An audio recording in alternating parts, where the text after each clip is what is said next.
I'm not ready to go yet, okay? I'm not ready. You gotta wait. I got shit to do. I'm in the middle of something, all right? Just hold on.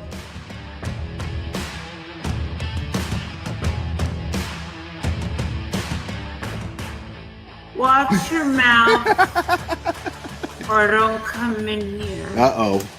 Oh, yeah, people, come on, we're adults here. You know what? What is the point?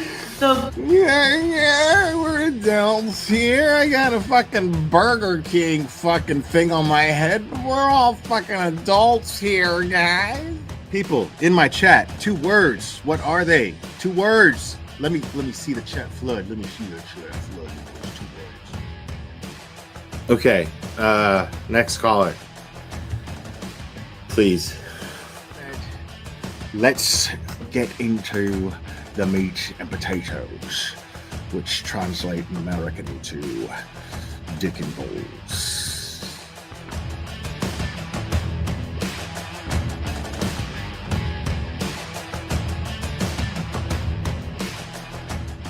I got flip-flops. These are my flip-flops. Yeah, I really like my flip-flops because I can put them on. Because look, watch me put them on. I can put them on all by myself. Watch me put them on. Look, are you watching? Look, these are my flip-flops. Thanksgiving Day. I remember it clearly. It was Thanksgiving Day. I was inserting myself in somebody else's fucking business as a cash grab, and you know. This channel is harsh reality. Karen Yak se jodió la sucia vida. Amen. This is Jonathan Lee Riches. I have cheeseburgers. I'm gonna put cheese on them. I'm gonna make sure that I have my hamburgers because I'm a big boy now and I can make the hamburgers. My mom lets me use the stove now.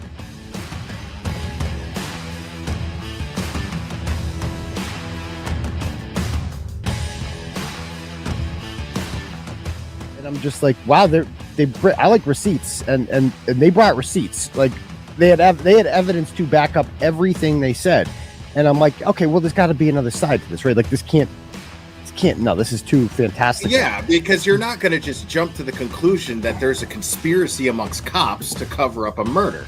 You know what I mean? Yeah, I mean, cops and just like soccer moms and shit. Like that's what made it even crazier. Like, yeah, get it, Betty. Yeah, did you have a close relationship with your mom? Get it, Betty. Oh, of course, I still do. Yeah. My older sister was kind of sad. She was more of the prissy girl that likes going. That is the best shit fucking shopping ever. for dresses with mommy. I was the tomboy that liked playing with the people. Shout out to Cherry for just being easily the most faithful and loyal supporter that I've ever had. That someone could have that tenacity with loyalty. And I'm really blessed to have someone like Cherry be part of this channel and in my life. So it means a lot. And yes, I named him after Mr. T and Rocky. Say, woman. Say, woman. Say, woman. Since your old man ain't got no heart, why don't you come down to my apartment tonight and I'll show you a real man. Oh my God, I'm so in love with this little dude. Yeah, I'm going to go ahead and wrap this one up. I love you guys very, very, very, very much. And we will do this again very soon, my friends. Oh, say bye. Say bye. Oh, I love you too. Give me a kiss. Oh, I love you. Bye, guys.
Woo! Good afternoon, friends. I hope everybody's doing well. Yeah, man, I'm sorry about the names, man, and the handles not showing up the way you guys like to set them, dude.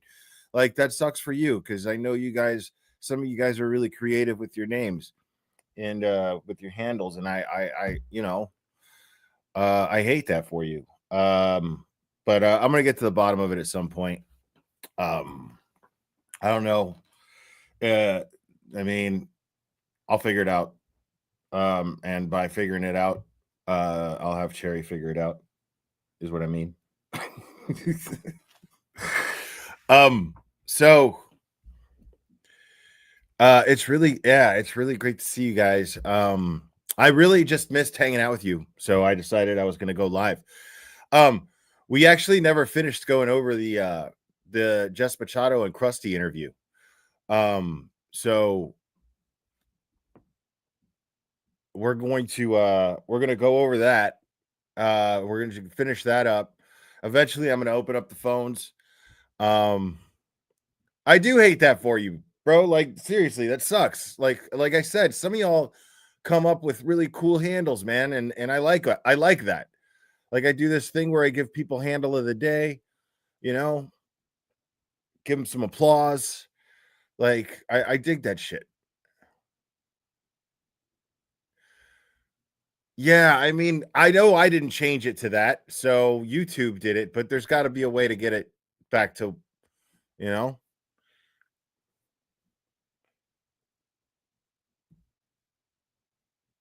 So,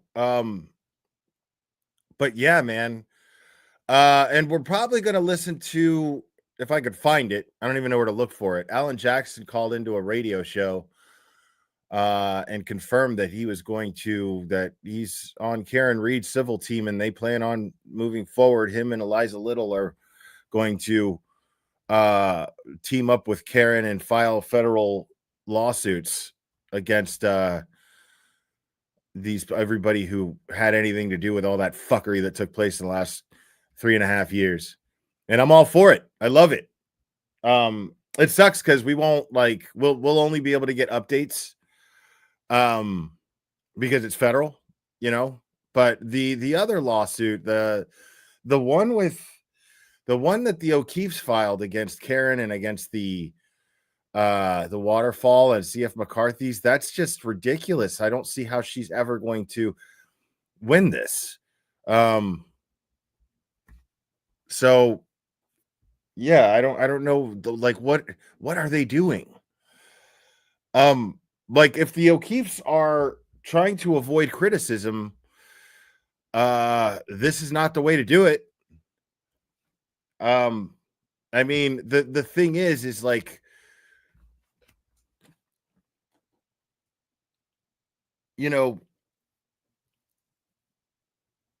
all of the evidence, it just becomes harder and harder because I feel for Peggy O'Keefe in the sense that she lost so many. She lost so many of her own kids. Like, no parent should ever outlive any of their kids. So I feel for her in that capacity, but the problem is it's hard to maintain the empathy for them when they are clearly just ignoring common sense evidence. It's just it's becoming more and more difficult. Because I never want to attack families of victims ever. And I'm not going to, all I'm saying is they're clearly ignoring the evidence that dictates that Karen Reed is innocent of this crime.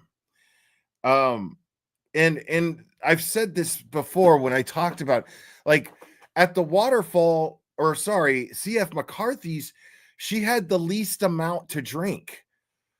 How do they think that a lawsuit against CF McCarthy's is going to fly? She had the least amount to drink. All of their own witnesses, all of the people that buddy up with them have testified in trial. They've testified in trial that she didn't seem intoxicated to them, that she seemed just fine. So when somebody is ordering drinks, and this is where the waterfall comes in.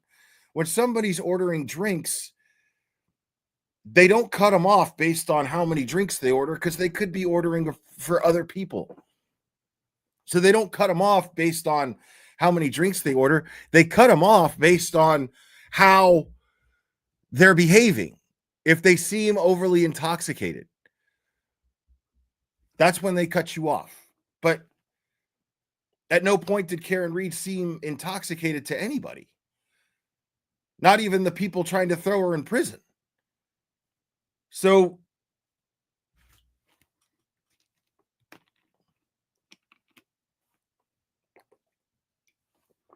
right. Tips 101, exactly. You know, and the establishment, that's just the establishment's rule. Like, what kind of, think about that. Like, there's, like, on cruises, you can get, there's drink limits, you know? You can only order one drink at a time. And I guess it's to make sure that there's no underage drinking going on. And you can only order so many drinks within a certain period of time. That's on a cruise, but that's basically because when you're on a cruise ship, that's its own government, bro. That's its own country, dude. Like, the captain of the cruise ship is the king, the dictator, you know? Oh, here we go. Yeah. I think we got a super dad. Super dad. I think we got a super dad. Super dad. Super dad. Super dad. Dad. Dad. Dad. Dad. Dad. I think we got a super dad. How dare you? Unfortunately for the O'Keefes, they will lose for a second time if you count the first jury 3 times. I see what you're saying. And thank you, Norman. I just feel like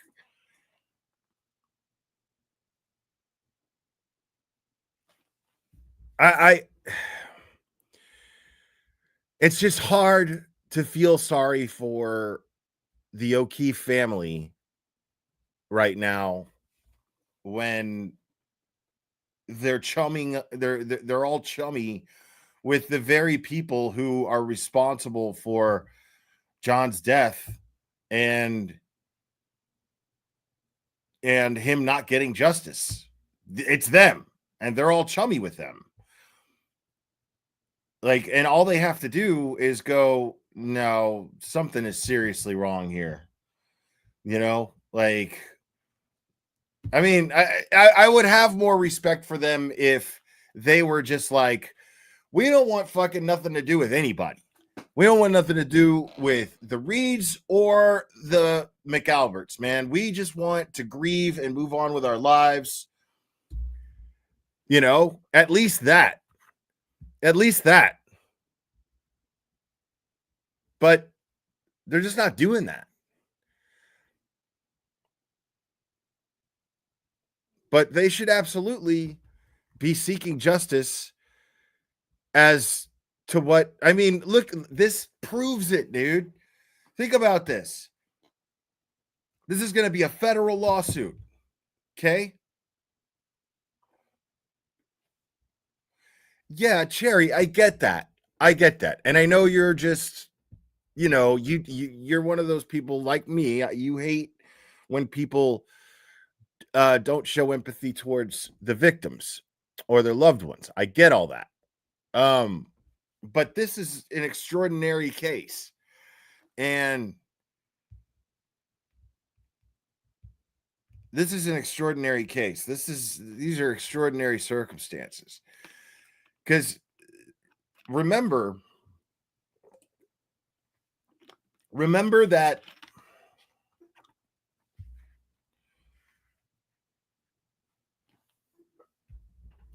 All these people are going to have to get deposed.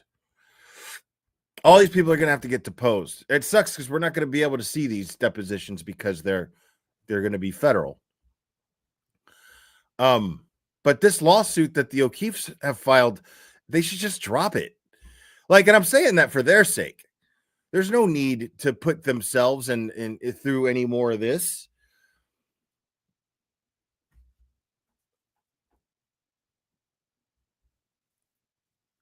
Yeah, I mean, they haven't filed the federal suit yet. It's just that it's going to be federal is the point.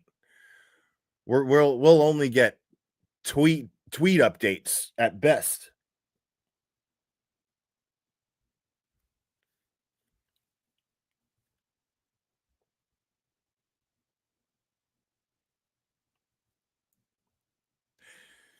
Yeah, it's just, I mean, and you just have all these attention starved assholes that just leech around them, you know, these attention starved assholes who sit in court with them going, and we're here for you. We're here for you. No, man, you just want to be on fucking TV. Stop it.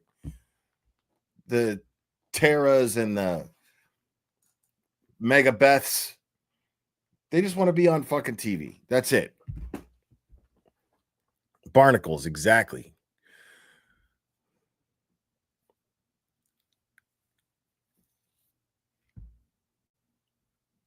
Dude. So yeah, hold on. Let me all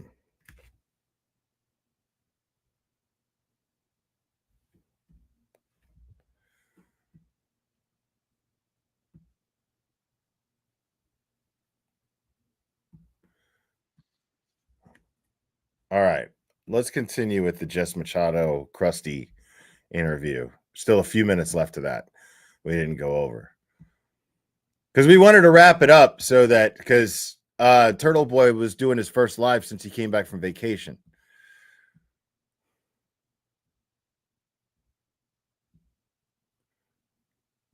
His blog has become, I hate. I've made that distinguishment before, and it's them to know that we're together because we don't want to invite him. Like, that's sort of it, but like not like hatred.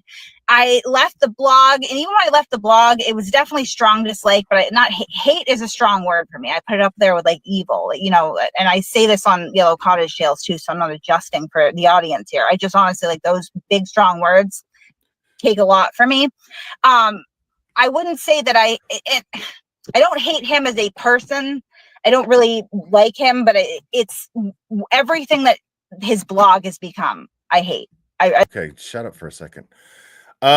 Stop what you're doing right now and go give this video a like and subscribe to Jess Machado. If you're not already, she's doing another one very early in the morning tomorrow.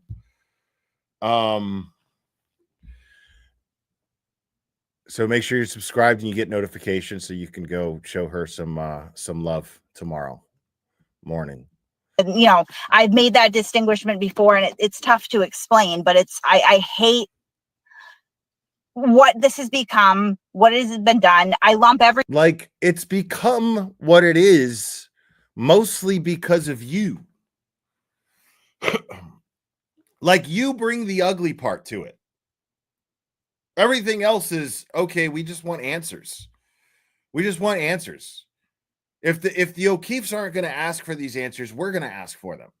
If they're not going to demand for these answers, we're going to. Meaning the people. That's all this is.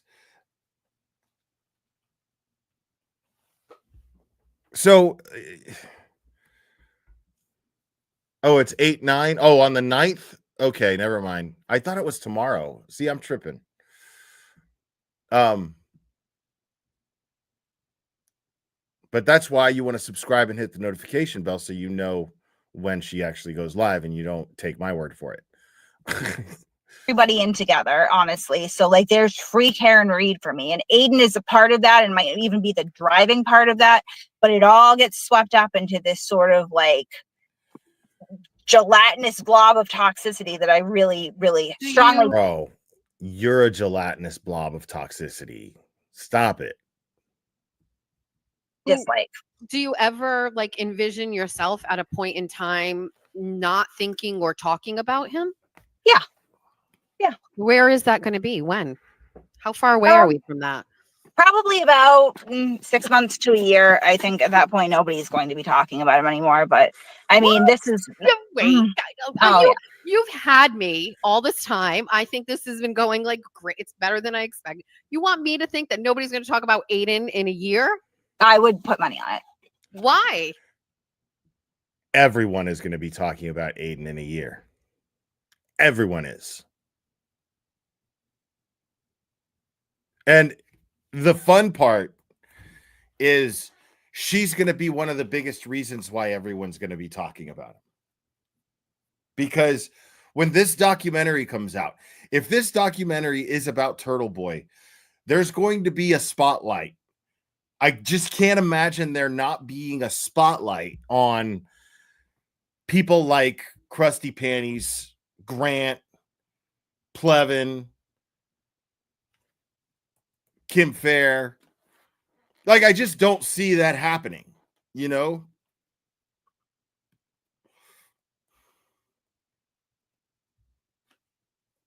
Like, that's part of what's really going to sell this documentary. And make you go, dude, what in the fuck is wrong with these people? And you just see Aiden just winning. Like, that's it. That's all that's going to happen. You see all of these people doing everything they can to destroy him, take him down, and then you just see him winning. Like,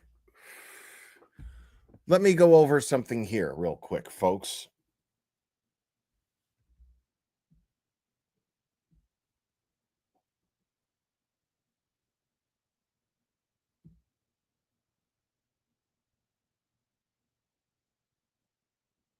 Okay, hold on.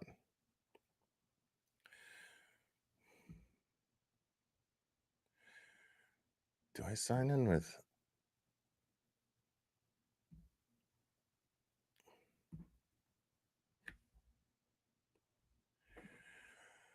Man, like, I reset my computer and now, like, I'm signed out of X. And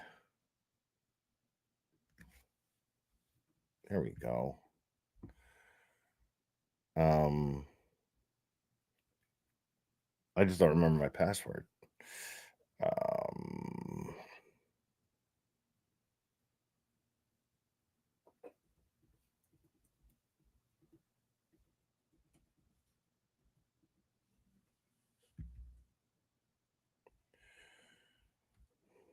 Okay, so that's incorrect.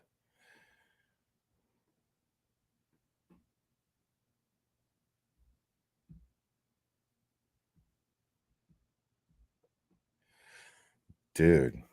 Hold on a second, guys. I totally forgot my password. Hold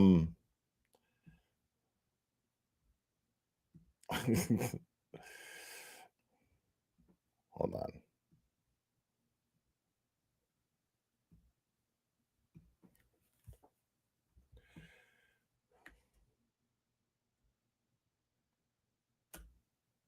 Fuck. That's the wrong one.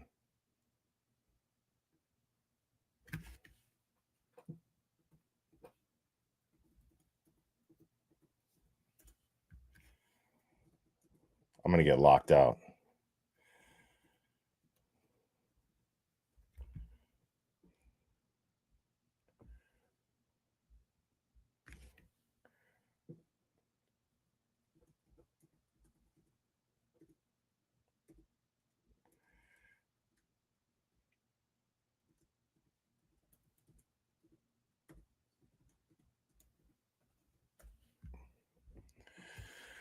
Unbelievable. That is fucking miracle. Because I did not think that was going to happen. Okay, so yeah, I have to show you guys here something.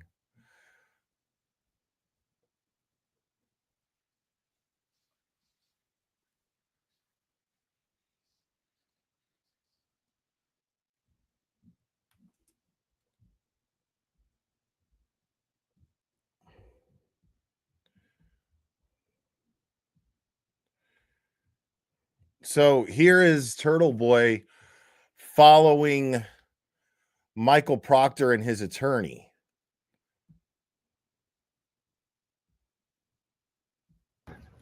Hello, Mr. Media. Hello, Mr. Media. Hello, Mr. Media. Hello, Mr. Media. So add. Hello, Mr. Media. So now just add. Now just add Mr. Media onto the list of nicknames for this guy. Because that's just how it is. I mean, he's now Mr. Media. And I love that Michael Proctor's attorney called him this. I love it. It's beautiful. Because that's going to catch. That's going to stick. As long as I have anything to say about it, Mr. Media is going to stick. Just to annoy the trolls.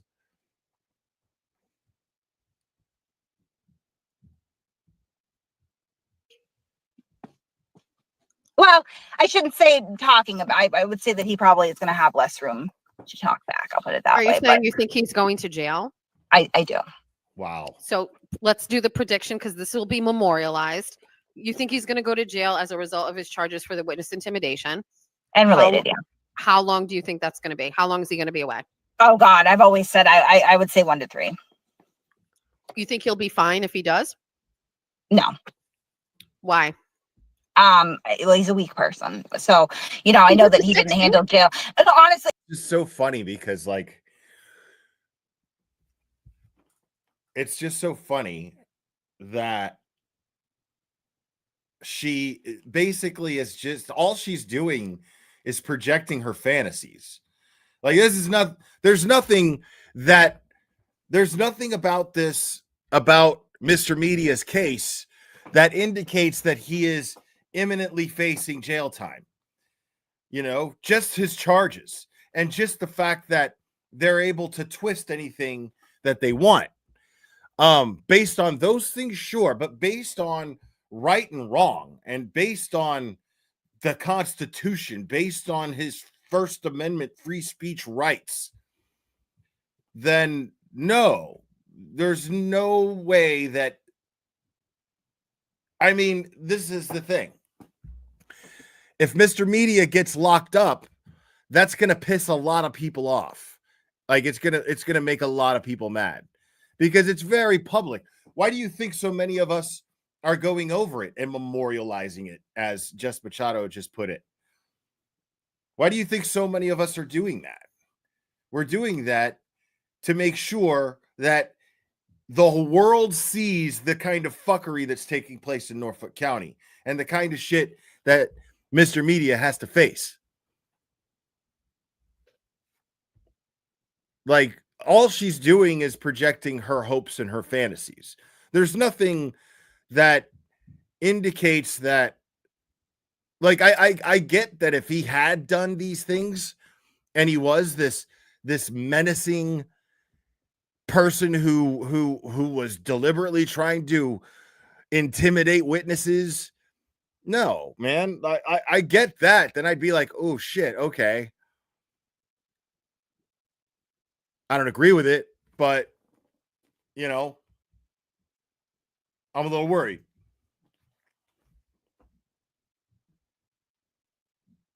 I mean, but she's just hoping. She's like, he's a weak person and he'll do 1 to 3 years. What are you talking about? Where are you getting this from?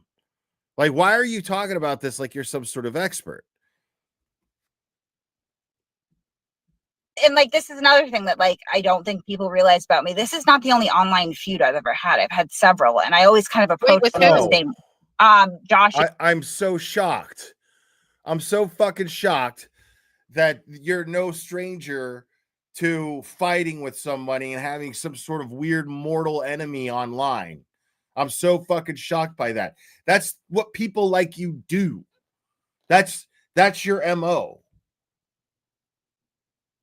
You find someone to fight with, and then you try to ruin their lives via online. Because You like people watching you fight. You think it shows you off. And really, it's like Springer. You know? That's all it is. That's what's really funny about it, is these people don't realize that they're not impressing anybody when they're fighting with people online. They're not impressing anyone. They're entertaining people because they look stupid for doing it. You know what I'm saying? Like, people who just constantly think that their relevance is brought on by having fights with people online. It's bizarre. Superstition Man, thank you so much, member, for 5 months. Mr. Media will not be in jail again. I agree. He will not be.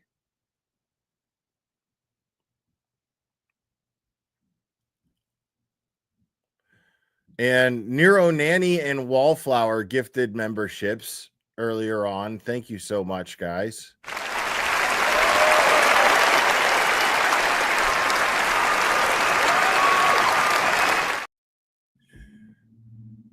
Yeah, like her hatred, she could sit here and try to explain away her lack of hatred for Turtle Boy, but her actions, she can't hide it. She can't hide her hatred for this dude. She cannot hide her hatred for Mr. Media. Abrams, Chili DeCastro, Jeffrey Sutton, usually men, usually people that I feel like are victimizing other people or otherwise you tired of fighting people? No. This is like how I have a lot of emotional baggage. Let's be real, right? Like, this is like almost. So why not try to fix the emotional baggage? Here she is basically admitting that she's an asshole, that she is a counterproductive, energy-sucking piece of shit. That's what she's doing. Like, it's absurd to Jess Machado.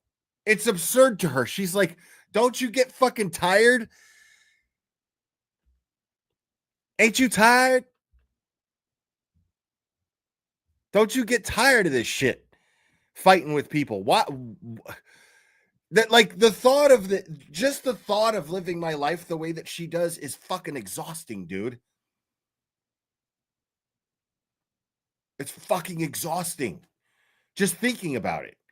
She lives her life like this.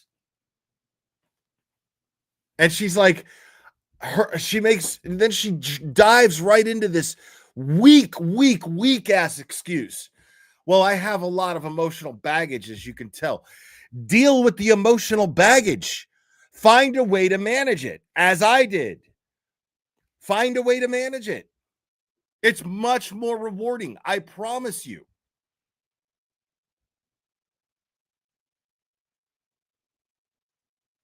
That is not a productive way of managing your emotional baggage, is to take it out on people online.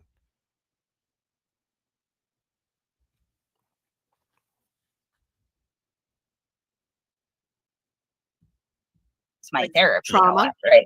Yeah, of course. You know, it's her therapy to torment other people online. That's what she just said.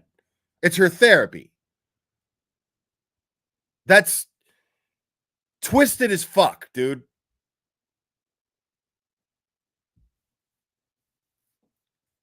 Yes, we all know this, Cherry. Yes. Let's all congratulate you for that.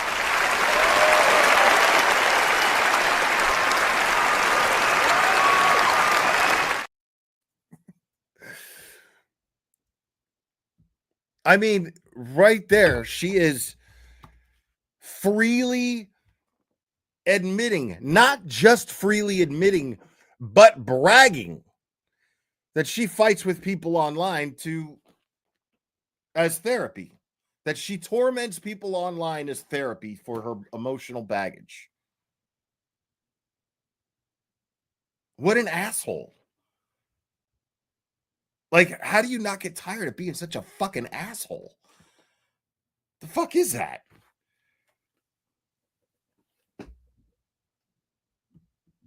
And it's worked out fine as far as like I know that the people that I'm sticking up for. You might not like being on the receiving end of it, or you might get upset or want to dig into your team. But I'll tell you, when you have nobody else out there, you would want someone like me, because I'm nothing if not a. Wow, dude! Like, bro, I have to hear that again.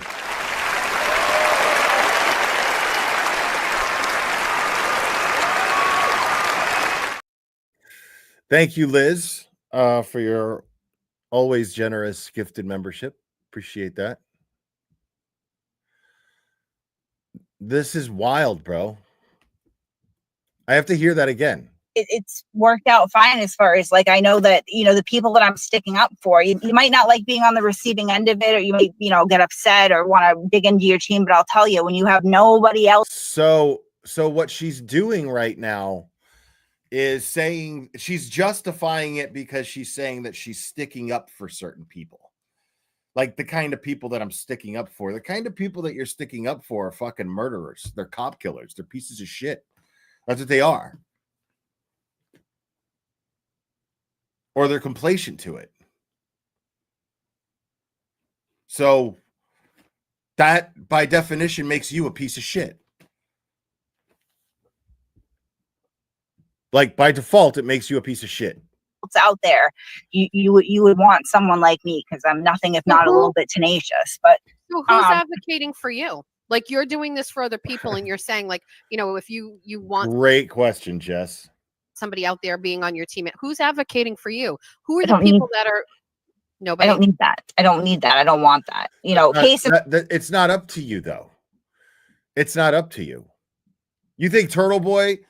You think Mr. Media asks me to come up here and pin his fucking shit to the top of the chat and discuss his case? You think he asks Melanie Little to do these things? No. We do them because it's the right thing to do. That's why there's so many of us doing it. The reason why you're the only one doing it and nobody is sticking up for you, because you suck. Because you're human fucking garbage. Like, clearly just awful. Boo, you suck. Point, I got to go to these court dates, right? People, oh my God, I'll go with you. And I always say, no, it's a point of pride to me. I handle my shit on my own. Okay. Like, I don't need somebody to advocate for me. Better if you had friends with you? No. Why? Okay. For what purpose? It's hard to go through. Like, I've been. No, it's not. No, it's not. It's a process. You're not going to die. It's not. Dude, this woman is awful. Like, this is a great interview. Nicola, thank you for gifting a membership. Appreciate that. Like,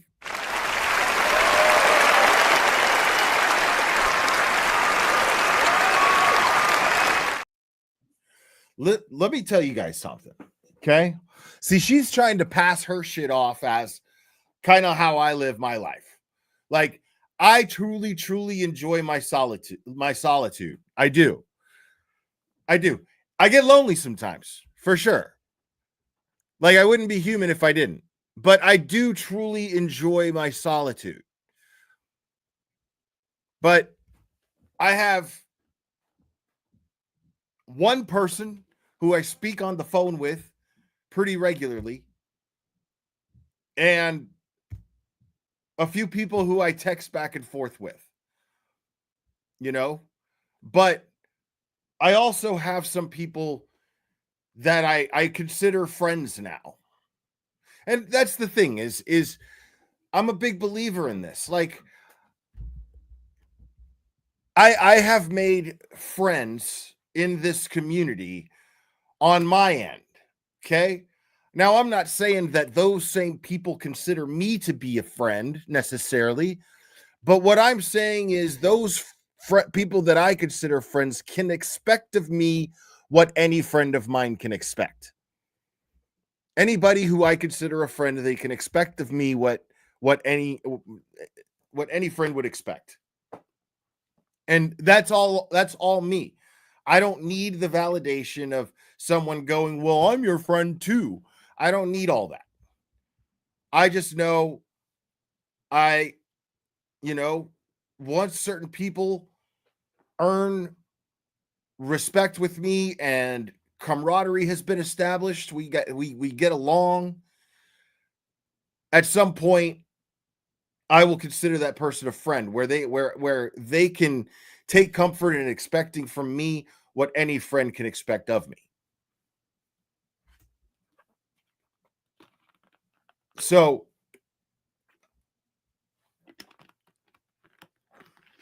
but the thing is, that's nice. What's fascinating about her is the idea of someone being nice to her scares the shit out of her.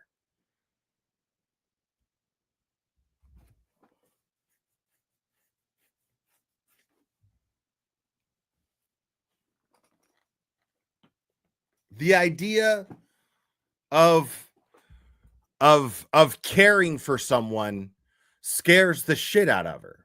That's very, very toxic. Like, I'm sticking up for people who don't want me to stick up for them, but I'm doing it anyway. Whether they like it or not, I'm doing it anyway. And the whole world is going, dude, what the fuck are you doing, lady? What's wrong with you? And she loves it. She gets off on it. She gets off on being a complete... I knew this one guy that we, like, I remember we were trying to, like, really, for a minute there, and I'm going to go over something. I think I just got the idea that I'm going to go over something because I think the community needs to hear this. I recently went over this on someone else's channel, but we're going to go back. We're going to go back to 4 years ago.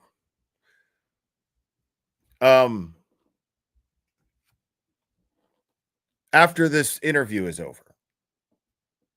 And we're going to go over this. Completely unrelated for the most part. It's very hard to go to a courthouse without an attorney, not knowing if you're going to get a certain... I go with an attorney, but I don't need a cheering section. I don't need cheering section. Different. Cheering section. Yeah, that's not what she's saying.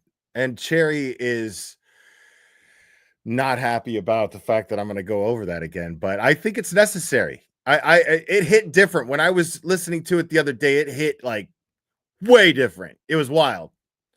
It's different. People that you maybe only know through the internet is different, but like Erin was at every one of my court hearings with me. That's my best friend. She was there to talk on the way in, talk on the way out, kind of bump things off. Like, oh, this is how this happens. Like, you don't feel the need to have at least a person with you that can be your person while you're talking. I appreciate that you're a strong-willed, outspoken woman, but you don't feel the need to have someone to be with you through really difficult scenarios. And even if you say it's not difficult, different scenarios other than day-to-day life. I mean, well, different scenarios. That's different as far as going into... Okay, so you pled guilty. Now, I get that. I get that she's not influenced by other people. That's a respectable trait to some degree, for sure. But the thing is, though, it's like you also got to be able to read the room. You know what I mean?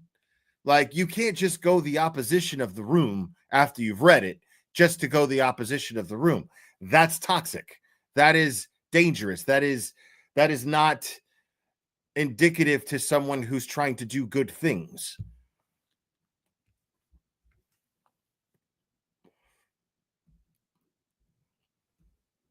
The other day, you didn't have anybody with you?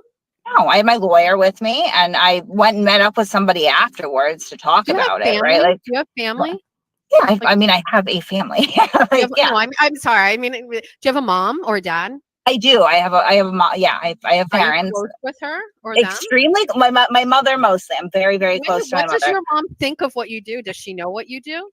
She does. I mean, some of the stuff, like, I keep it from her. The other day, I was like, "Hey, listen, I just want to let you know that I did plead guilty to something." And she was like, "When did you get charged?" And I was like, "Oh, I don't tell you about this stuff." She knows about like some of the bad, some of the good.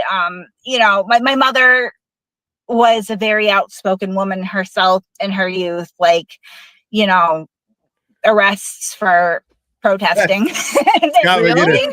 Oh yeah, no, yeah. My mother and I don't really. The only thing that, you know, we have a hard time with is politics, because she's like a, you know, like very anti-Trump. I'm just anti-government. So like, you know, I try not to. But I mean, she's out there protesting now.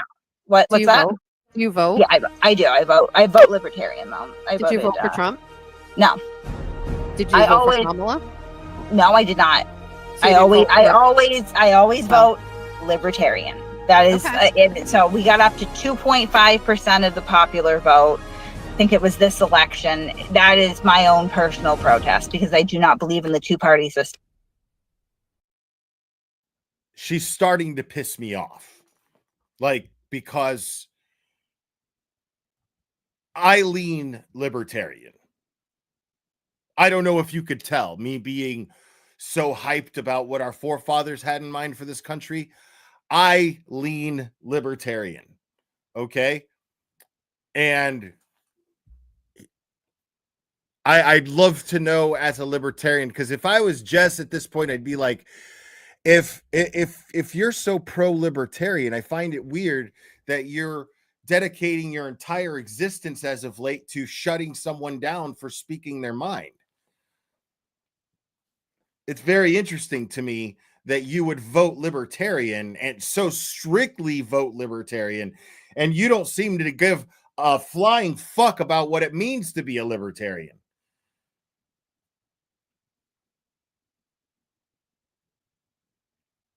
So she's the reason why people hate libertarians. Now, I'm what you would consider, and I'm going to get really, normally I'm like, none of your fucking business. You know what I'm saying? Like, when it comes to politics, that's usually my take. None of your fucking business. Who did you vote for? None of your fucking business. Who you going to vote for? None of your fucking business. That's usually my take. But I'll just because I fucking can, I will describe myself as far as my political leanings as easily as I can, and as simply as I can, because I don't really know anything about politics. I'm not very well educated at all. So I don't really know. I can't get into, I'm not educated enough to get into a political debate with people who are educated.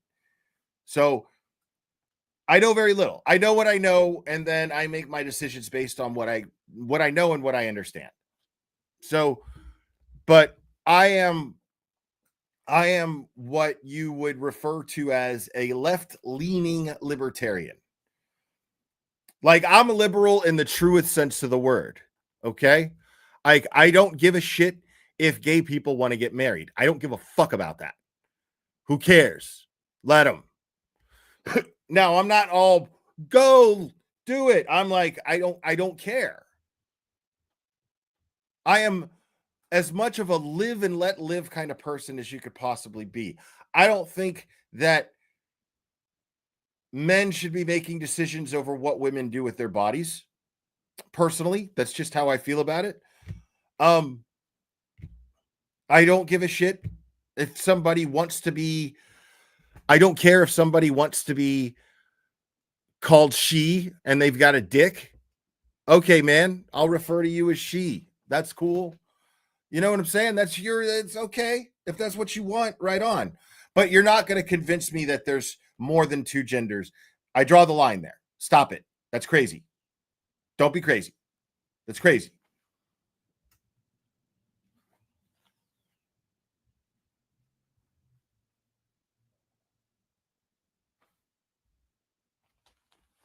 So, I mean, once common sense goes out the window, that's when I'm like, okay, you know? But at the same time, it's just like, I don't fucking care. If that's what you want to believe, then fucking knock yourself out. I don't care. You know? Like, virtue signaling me and making me out to be a racist because I won't jump on the BLM bandwagon is fucking crazy. Telling me that I'm homophobic because I don't think that people should be simulating sex acts at parades where children are present and running around naked, that's not appropriate.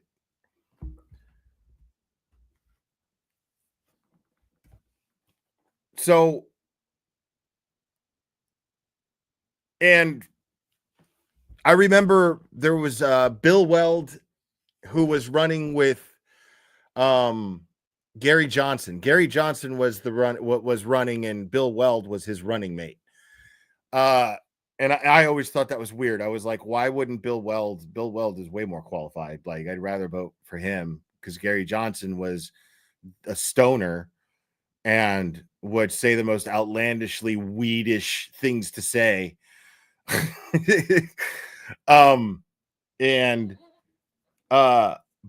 I liked what I liked that him and Bill Weld's pretty much campaign tagline was, we want to keep the government out of your pocket and out of your bedroom. Love that shit. See, she just claims to be libertarian because she doesn't want to fucking work and pay taxes. That's all it is. She's against having to pay taxes because she fucking is entitled to everything. But libertarians don't try to shut down people's freedom of speech. They don't try to weaponize unconstitutional laws and manipulate situations to weaponize those laws to get someone locked up and have their bail revoked. They don't do that. Libertarians don't do things like that. So she is a liar. She's a piece of shit and a liar. I think that it is poison to the people. We could probably have a conversation about that. Go back to me though, about so yes, I have a mother. I'm close to my mother. My mother's opinion of what I do is usually a lot of respect, right? She has asked me to take breaks. I usually do when she does, like, prior to Karen Reed, I was on a kind of a 2-year thing with this other guy, and he sued me. And that, I find the lawsuit, was a bit more stressful the first time around. That's another thing, is you do something once, right? You can desensitize yourself to it. So, like, whatever. Endurance is a skill. But, she would ask me to take a break, and I would take 3-4 months. She considers it a skill. I love this shit. She considers it a skill to be such a fucking pain in the ass to people that they sue her over and over. And after the first time, you're desensitized to it. Now it's easy. Sue me, bring it on. I'm going to fucking shit all over you. I'm going to try to destroy your life. And then when you try to sue me for it, it's not going to affect me emotionally at all. Off, and she does remind me, like, the YouTube channel is not even your not your goal here. It's not your main priority, and it's not, you can see that reflected in sort of the way that I do things now. I have different goals and aspirations, and she really keeps me grounded in that. But, like, yeah, I mean, there's my internet life, and then there's my personal life, and I don't let the two converge. And as a result of that, in your personal life, that you're pretty independent. I probably less so than I would like to be. I have, I have a lot of people that, like, if you're fucking collecting disability, Social Security, any of that shit, like, if you're collecting and you're depending on the government to provide you with funds or with food, you're not a libertarian, because where would that money comes from? Taxes, dude. That money comes from people paying taxes. The fuck are you talking about?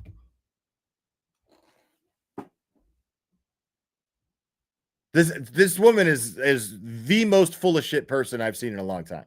Definitely are in my corner. Through, because the internet stuff is crazy. Right. So, like, just practically, I still need to support myself and my children. I still need to have somewhat of a life outside of it. So I have people that, support me in that. And that's the other part of it too, is I try to keep them out of this as best as possible. Like, I couldn't even go on a vacation with Lindsay Gatani without having our picture taken, which to me, it's like, I look kind of fat. I'm already on the internet. You're worried about looking fat? No, people are taking pictures of you because you fucking colluded to have this man locked up, to have Mr. Media himself locked up for 2 months. Unreal, lady. What are you talking about?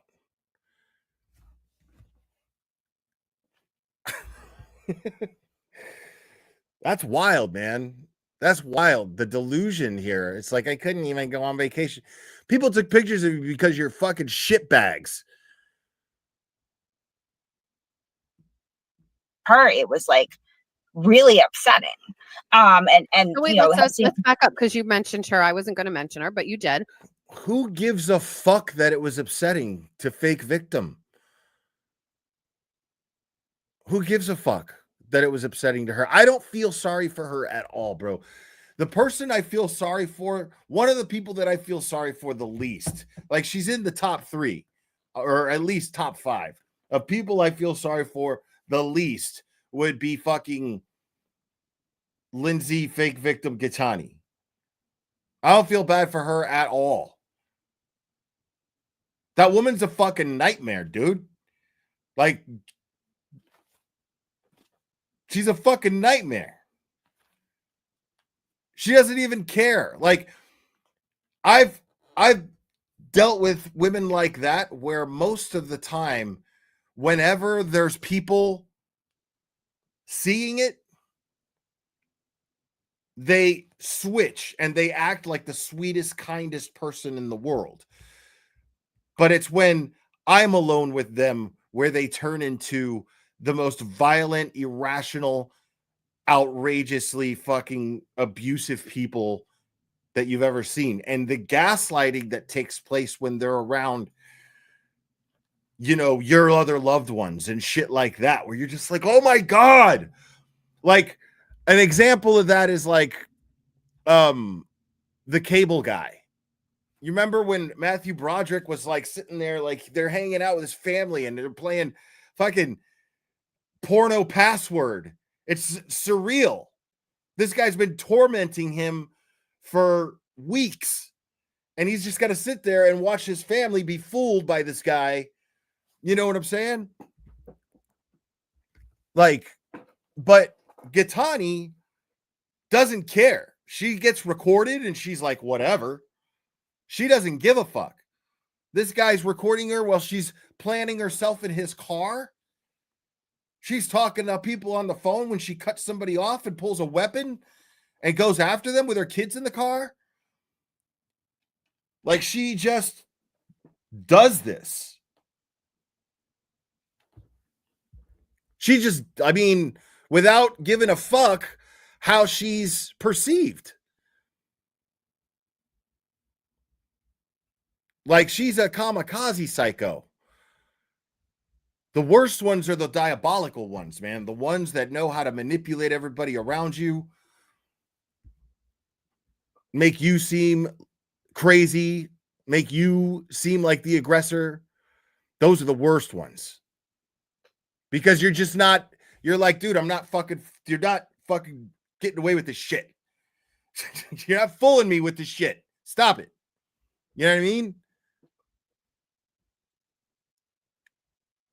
Like, I was the idiot that would go, oh my God, how do you not fucking see this shit? You know? But yeah, Lindsay Gatani, she's just mean, dude. She's just mean. Are you and Lindsay friends? Yeah. Same kind of relationship as like what you were saying with Jen McCabe, like you're friendly, like you would consider an associate or like someone you not associates. You didn't say that wasn't the word. No, you used, something else. You know what I'm trying to say? Like, in between an acquaintance, like I said, like I would, like, you know, I have my friends that are very, very close friends that are in there for everything. You know, people that can just drop by my house, right? And I have, you know, a circle of those, and then there's people like, okay. So you do have friends. Good for you. Right on. Very different than what you said before, but okay. Now you're saying you have friends. Okay. Now, the thing about Lindsay Gatani is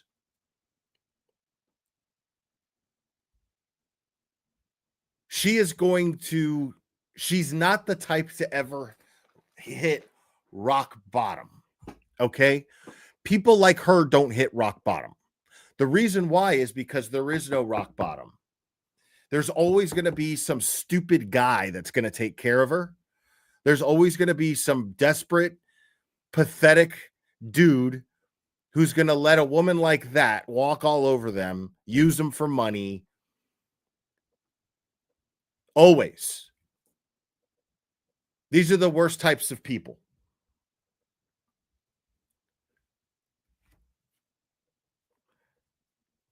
Like I know a girl that just has been a fucking mess, constantly just always. I mean, still uses drugs, bad drugs after like fucking like it's been like 30 years, dude,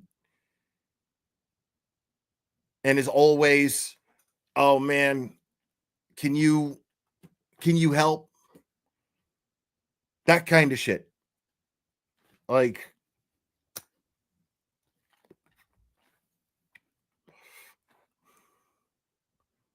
but what's going to happen is eventually these people are going to get too old. These women are going to get too old and ugly for anyone to want to take care of them. But the thing is the Lindsay Gatanis are always going to have some sucker on hand.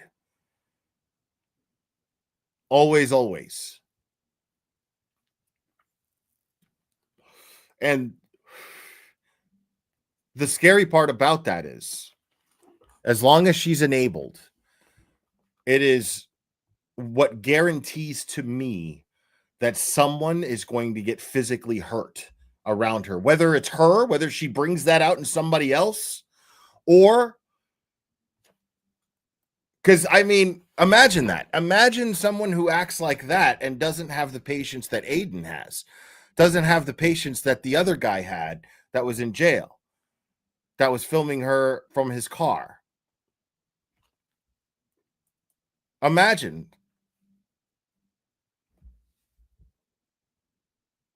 One of her children are going to end up getting hurt. I hope not. But there's that risk. There's a strong risk when a woman who says that she's going to take her 4 kids, pack them in her car, perform an abortion in front of Mr. Media's house in his driveway. That's disturbing, man. That's disturbing. So someone with no cap, someone with no limitations and being enabled in that behavior, someone close to her is going to pay for it. She's going to hurt somebody, or someone is going to hurt her, or someone's going to hurt one of her kids. As long as she behaves like that and she attracts people who are somehow okay with that shit. And I fear for her, honestly. Like, ideally, somebody like that takes some accountability and says, this is a fucking toxic way to live my life, and I don't want to do that anymore, and I need to get help for the sake of my 4 kids, while I could still get their respect. And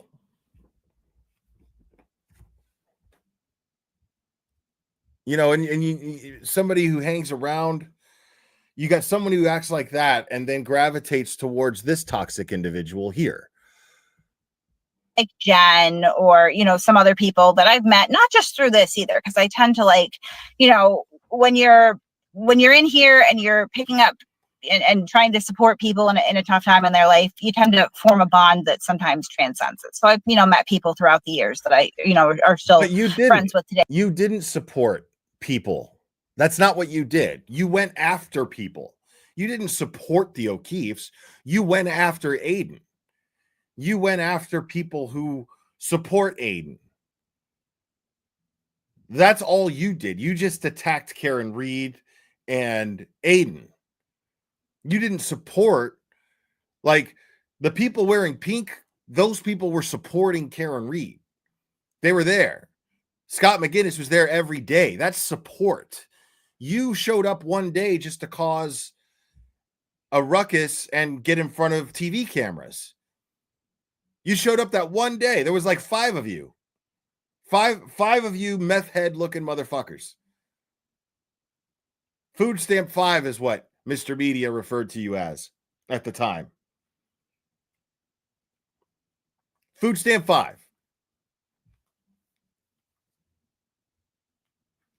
Shut up that one day. You didn't show any support for these people. Stop it. All you did was attack other people. But we're not like, you know, like this, and it's nothing personal. But you know, Lindsay, I think, you know, I don't see her that often right now. I did go to you know, try to help her at her court date the other day, mainly just to make sure that she was, you know, left safely without any problems, because this court drama is just getting to be too much, right? Like, so wait, let me ask you a question. Have you ever been now you're getting in a car with Lindsay? Yeah. What are you guys talking about in your car? You listen to music? Are you what are you doing? Like, what are you, the It two of you depends. I mean, we doing? talk about our kids a lot. We talk about, you know, we have had backgrounds with some trauma, you know, that has been thrown on the internet, so I'm not saying anything. So, you know, we discuss that, you know, stuff in our personal lives, romantic stuff, like, you know, just the normal stuff that you would with friends. Like, so you just, like, your dynamic is that you enable each other to feel sorry for yourselves. That's your dynamic. That sounds great. That sounds fucking great. you know, these bonds that are built over this stuff, it's not exclusively just what's happening out there on the internet. Everyone would go insane if that's what it was, right? These are genuine people that are, you know, faceted. They're 3-dimensional, right? So it's like, I don't get together with Jen McCabe and Chris Albert or whoever else is around, and you know, we go out for dinner and all we talk about is Turtle Boy. That just doesn't happen, right? Because life still goes on. People's kids are going to school. The only personal thing that I guess I'll share here is, you know, recently my daughter. So, like, that's because they don't like you, dude. Like, that's it. The only purpose you serve to them is having a mutual disdain for Mr. Media. That's it. That's it. That's all. Daughter was in Europe for 3 weeks, right? So I discussed that with them a lot because I had some anxiety. How does your daughter afford to go to Europe? Just asking. Like, I'm not kidding. Like, my daughter couldn't go because they had a school thing. How do you afford to go to Europe? Oh, she paid for it completely by herself. How old is she? I mean, I paid for everything. She's almost 19. So I pay for, like, you know, phone bill and, you know, housing, food, all the stuff that you would do. Like, if she's Bro.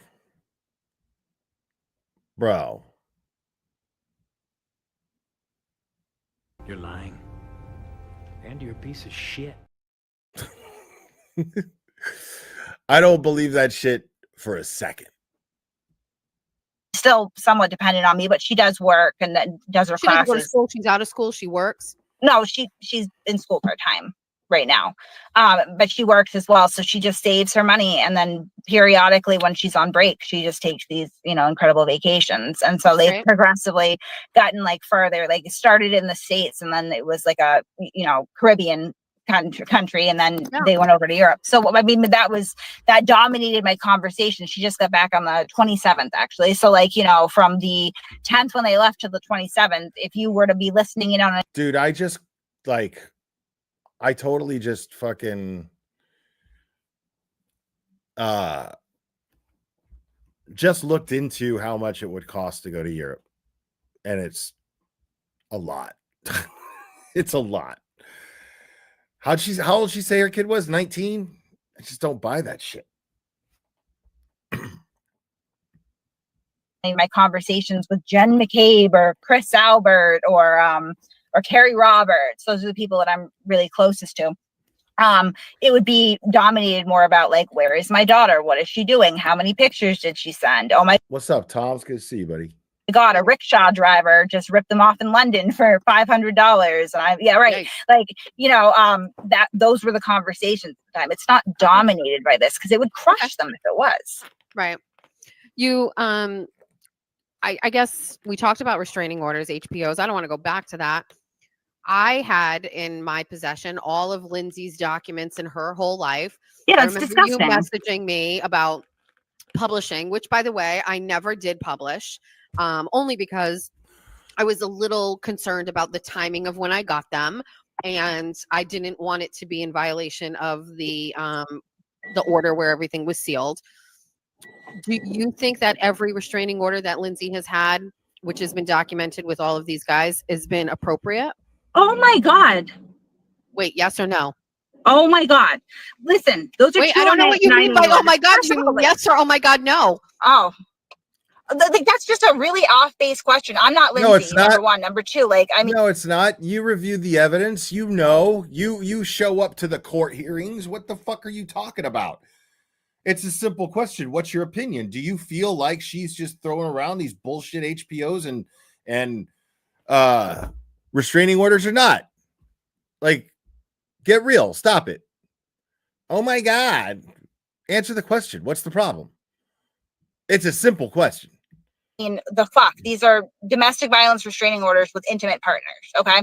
So like, you don't know because you weren't there. What I can say from my knowledge as a friend of hers is that I have seen, and like, I don't even want to come off as like, I'm not shitting on the girl, and I'm not, because I'm in no position to, but I've seen the records and the caliber of these men, and it's consistent with other people's complaints about them too, right? Like, this did not come out of anywhere. She's just picking poor matches. She's and making partners. poor choices in men, clearly. Like, and again, like, that's not really like, I don't. Wow. I think I kind of want to kill that right. Wow.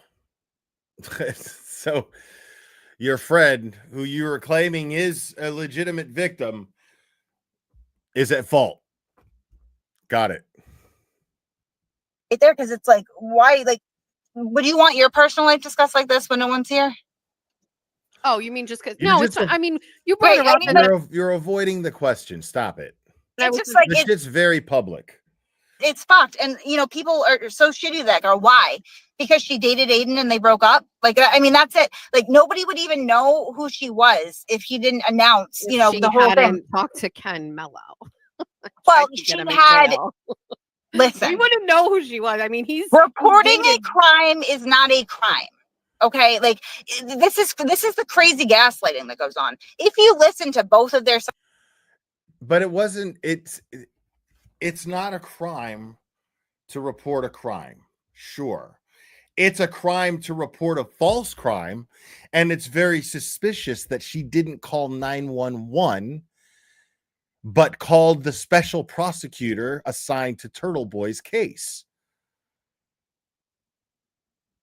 So you can sit here and try to deflect that shit all you want, but we all see what it is.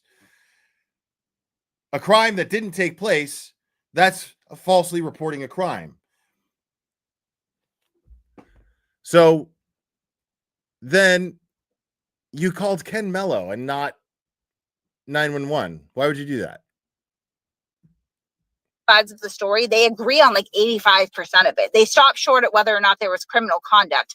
I'm going to go out on a limb and say that most people that are engaged in criminal conduct, particularly pre-trial, don't want to admit that.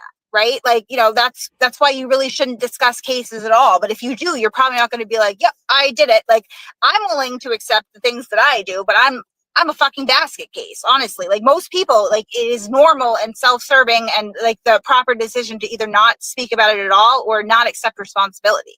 But when you have two people whose story converges in the majority, like, there's probably something there, right? And like, there is no. Again, like, you have to call it like you call it. I can sit here about Lindsay, my friend, and say, like, yeah, she makes terrible choices in men. Like, I don't, it's nothing personal against her. I hate that it's even in the public sphere, but I can admit that.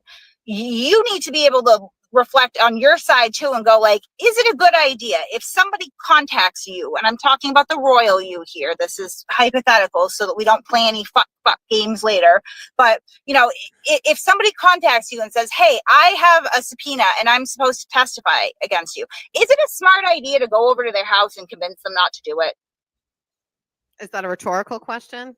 It can be, because I'm sure it's not comfortable to answer. Is that what he did? Because that's not what he says he did.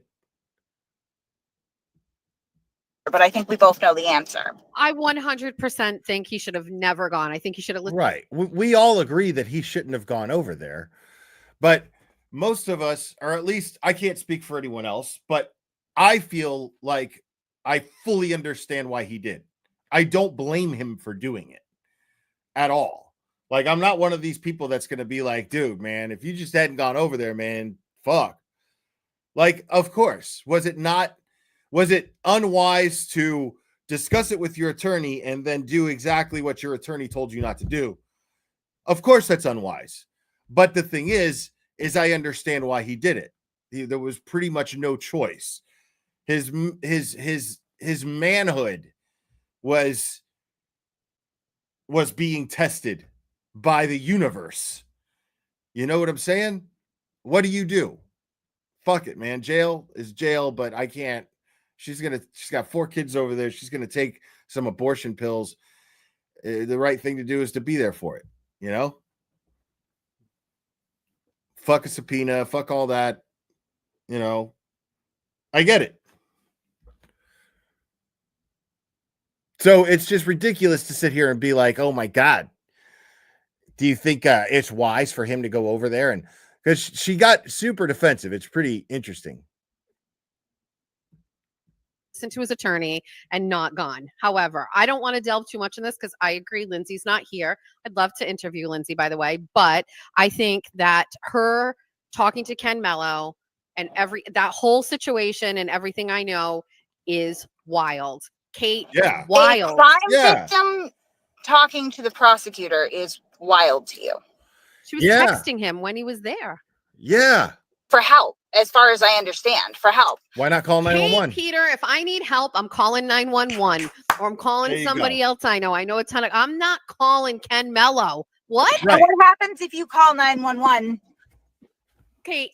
She had him come over there. She asked him to come over there. And then she's texting Ken Mello for help. I have seen a lot of messages, and I can say honestly that I think that it was a mutual thing. For like, you can see the back and forth if you zoom out, because she's been very open about sharing her messages, right? And again, like, just like I've had falling outs with Lindsay. I'm not going to, say like, 100% of the time I agree with everything she does. I've been vocal on Twitter when I don't.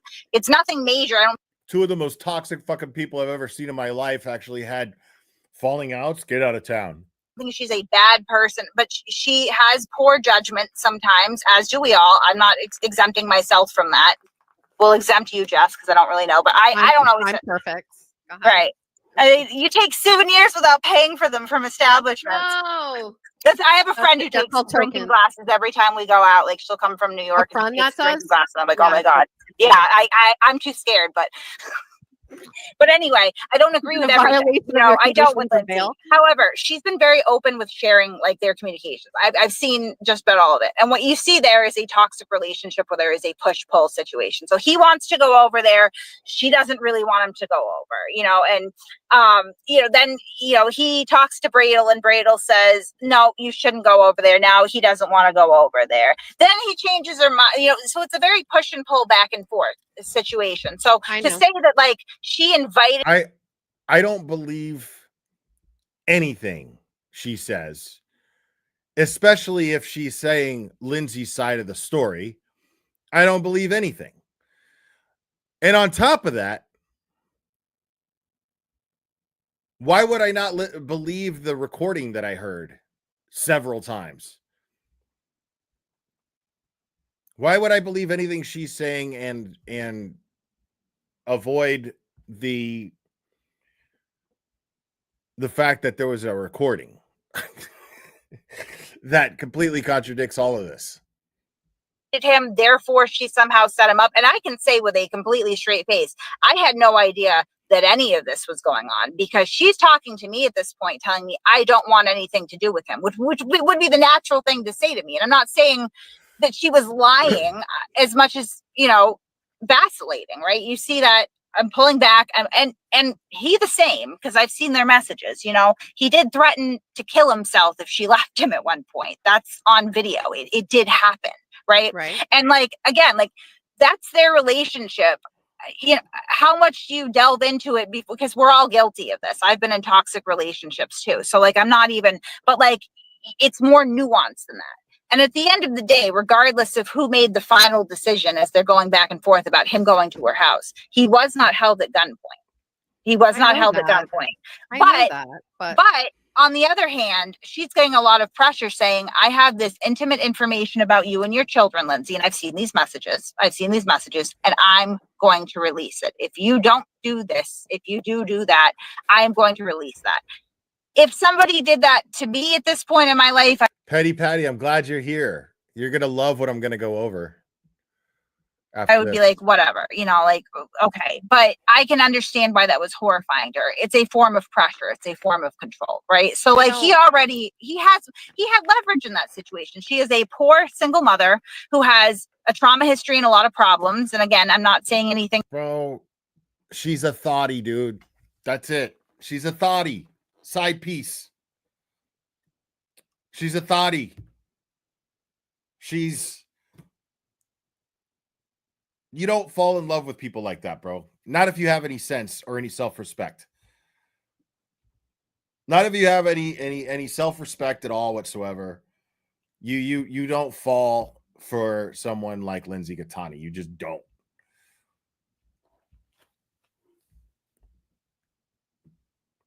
Like, she's a thotty, dude. Chicken head. As stated on Chappelle's show, one of those you bring home and wear out. That's it. That's it. To throw her under the bus. We know this because it's been put out against her. Well, she's a poor single mom. Yeah, she's a nurse. She has a nursing license, which I believe has probably been disrupted with some of the recent stuff. Wow. But you know, she is a single mother to 4 children. She does not get child support. Wait, does she work? I am not going to talk about her. You're saying she's a poor single mother. I didn't know that. I just assumed she was a nurse and she like made bank because yeah, you're sitting here saying she's a poor single mother. You're the one who brought up her finances. No, she just didn't. You did.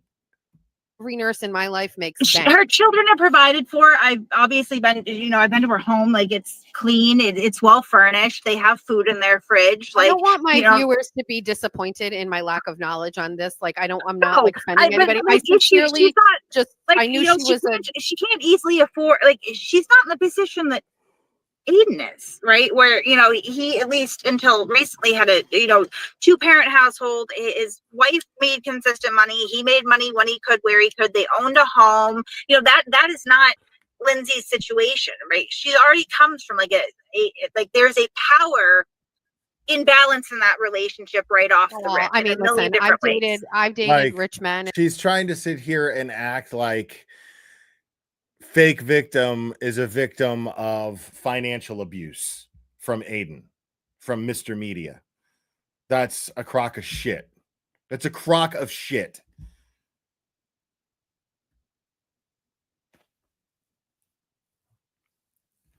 Like, that's like, I'm not hooking up with a girl who doesn't make at least as much as I do. You know what I'm saying? Like, I'm not doing that. Like, not even a hookup, you know? Like, because that shit is, yeah. But it's ridiculous. She's sitting here trying to imply that Aiden perpetrated financial abuse on fake victim when he didn't even give a fuck about her. Like, what?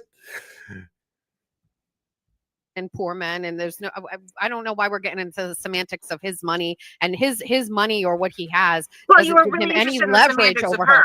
hers. Listen, I'm going to be honest with you. You've been a single mom or whatever. Like, I've been a single mom at one point in my life. Doesn't stop you from achieving success or going in making money or providing for, like, the disparity here in Dude, income. I never want to hear that shit from fucking anybody. I don't ever want to hear excuses for a single mother who can't provide for her kids. Like, I just don't want to hear that shit. Like, should a father pay child support if he's around? Maybe. But then again, one begs the question, and this is going to be very unpopular. If a woman can choose to opt out of a pregnancy, can't a father choose to opt out of a parenting agreement? Can't he just be like, nope? If you could go to an abortion clinic and terminate a pregnancy or take pills and terminate a pregnancy, why can't the man be like, no, dude, I don't want to be a dad. Fuck that shit. Right? But a man should, if he's capable, pay child support, of course. But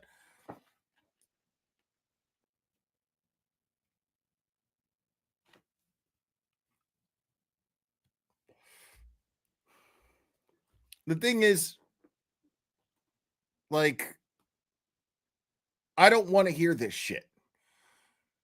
I talked about this the other day. My mother came here in her early 20s from the Dominican Republic, didn't know a lick of English, the plan was to learn English eventually and to probably get started on a career or something. She was still so young.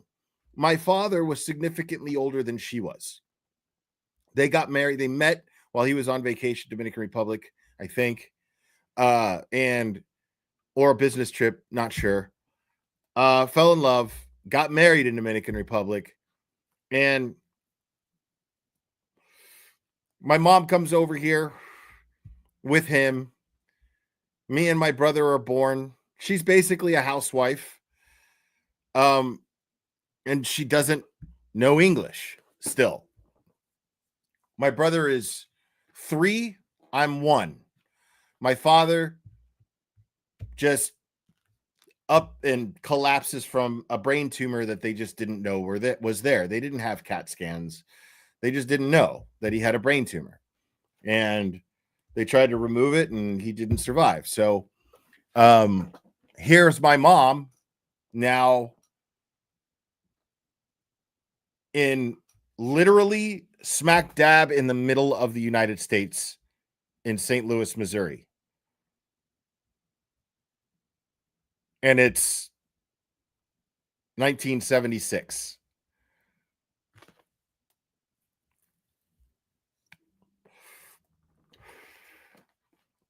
The day after Christmas in 1976, as a matter of fact.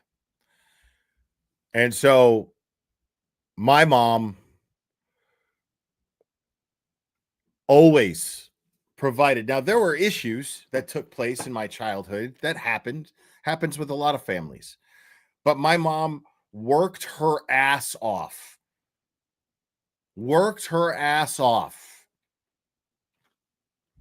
Wouldn't take charity. Worked her ass off. Learned English. Did everything she had to do. Made no excuses. Just fucking pulled up her bootstraps and got busy.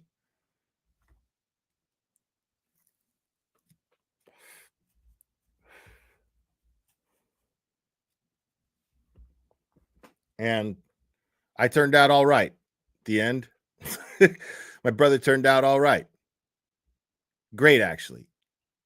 So, like, I just don't want to hear this shit. Like, growing up like that, I just don't want to hear this shit.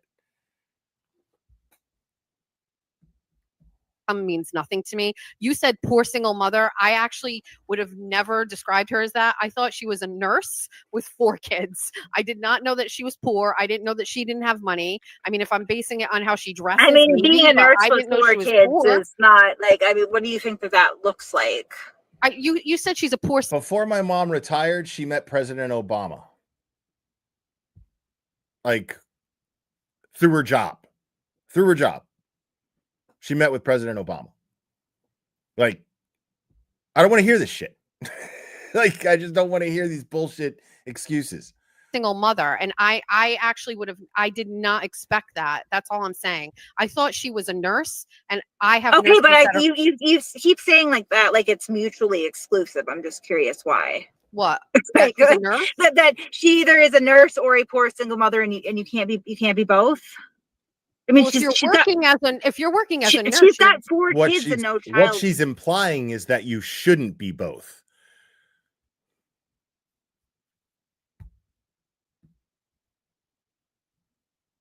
There you go. What she's implying is that she shouldn't be that she should be a practicing nurse. She should have bank. If she has a nursing license and 4 kids, she should be hustling her ass off. She should be nursing the fuck out of the nursing profession, is what she should be doing. Is what Jess Machado is implying here. Support. I don't know. I'm not gonna I'm not gonna discuss this woman's finances. I guess I'm just basing it Right. on people who I know who are nurses, and they do very, very well for themselves. They could work tons of hours. They're there for them, but I know nurses that make great money. Maybe I'm not paying attention enough to her. Maybe she can't work because of the kids. I don't know. But I'm not saying she's not working. I never once said that. Oh, Again, I don't like poverty is not unemployment. Would she be okay with you calling her a poor single mom? I'll find out because I'm sure she's watching. She supports me in this stuff, but I think that that's a very good friend, Kate. No, she enables you in this stuff. She doesn't support you. She enables you in this stuff because what you're doing sucks. What? I'm kidding. I'm being facetious. It's not a character indictment at all. It's 12:30. It's 12:40. We can't let this go downhill. I don't want to keep you too long because Saturdays are like awesome, and we don't want to waste our time.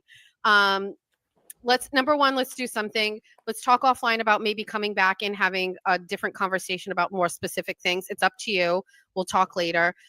Last thing I'll ask you is, what is the number one misconception about you that the internet or everybody who follows you and what you've done has? What is the number one thing that you think people got wrong, and what would you say is the right thing? Aside from your couch. That's it. And the Cash App payments from Morrissey. Now that I'm motivated by hatred for Turtle Boy, that's, again, you really have to look at it objectively. There have been many years between me leaving that blog and this Karen Reed situation. So, if you're a free Karen Reed person out there, you can rest assured that I am motivated by my hatred of you. Not you, roiling you again, but I mean, and what is being done more than any one individual person. So that's it. And on that note, actually, it is She's motivated by her hatred. There you go. I've been in my car, in my driveway, and my kids. You're just a shitty person. But thank you for having me. Being a good sport, Kate. I appreciate you. No problem. Like she wears it. She wears it. She wears the fact that she's a shitty person. It's wild. All right, bye. Bye. All right. Way to go, Jess Machado. We love you. Amazing as always.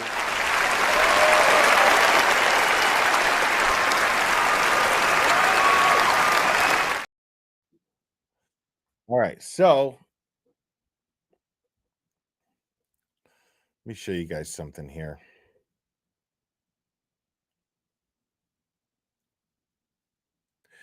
So this is a little off topic. This might be a little petty. We're going to take a walk down memory lane. Now, a lot of you who there's just going to be maybe a handful of you watching that will remember this and have been around this long. This is around the time I met Cherry. And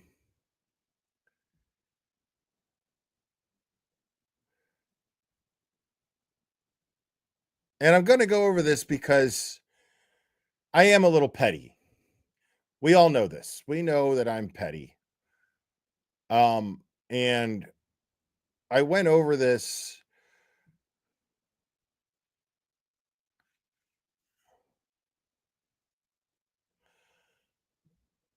on another channel just the other night. Now,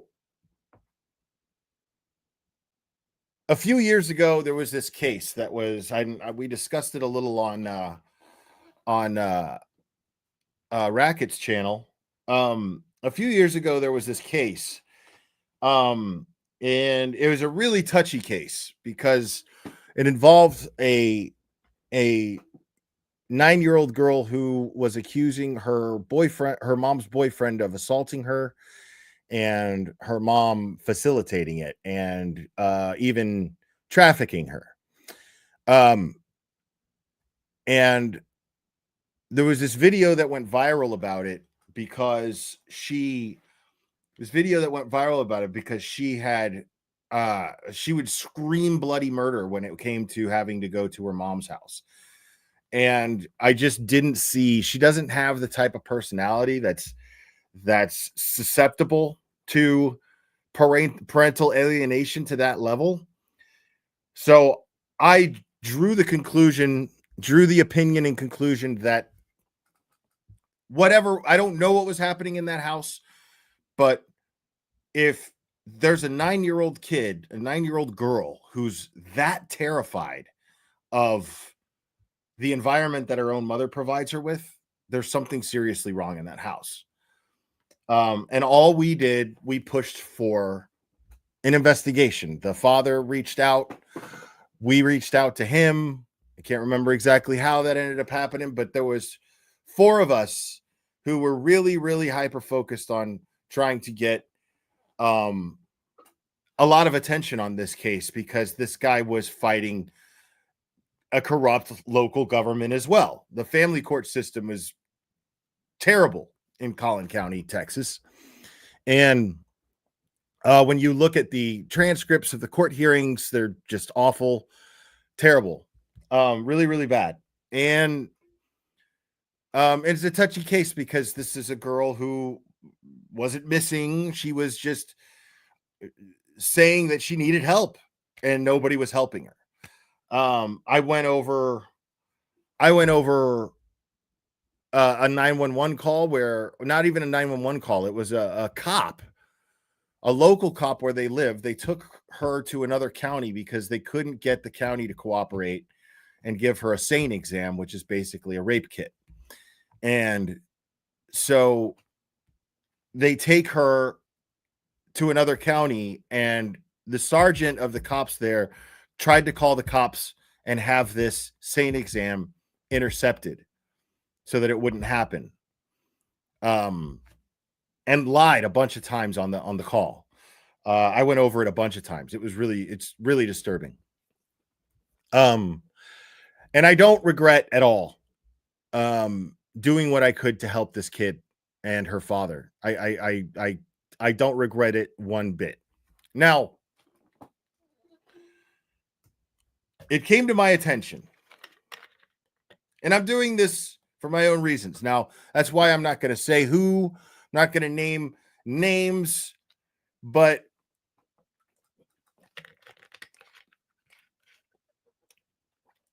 this person, I was in someone's chat, and this person was in the chat, and this person was being just blatantly threatening the entire time. And I just had fun with it because they were under some anonymous account. Real tea with Krista Marie. Thank you so much. Just because you are doing God's work, it's inspiring to see you all keep pushing for justice, and we're all behind you 1,000%. Thank you so much. It means a lot. So, and this person was like, yeah, they were like, you know me from the past, and I'm not done with you. I'm gonna get you. Blah blah blah blah blah. Just a whole bunch of nonsense and bullshit. And it didn't at all jar me. It just made me curious. And then it turns out that I have it on good authority that this person is the person in which that I'm going to share this with you. So that not so handsome devil right there, you might recognize. This is 4 years old, where I was using a green screen background, and yeah. So now something happened here. Now, while we were doing this, things got really bad. Like, I joke about how, like, we talk about how toxic the Karen Reed and anti-Karen Reed community can be. We talk about how toxic that is.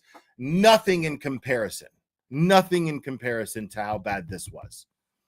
That is a fact. Cherry can absolutely validate this. Now,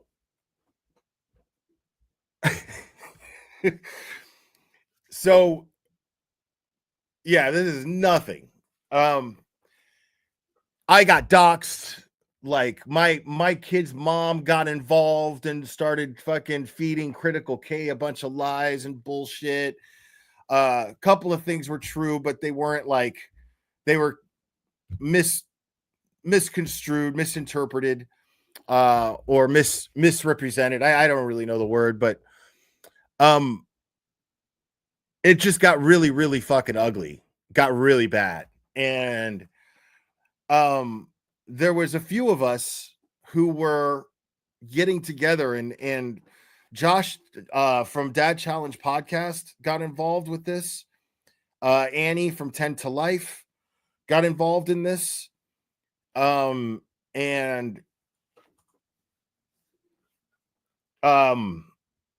there was this other guy who used to stream with his girlfriend from his house, and he tried to stay anonymous.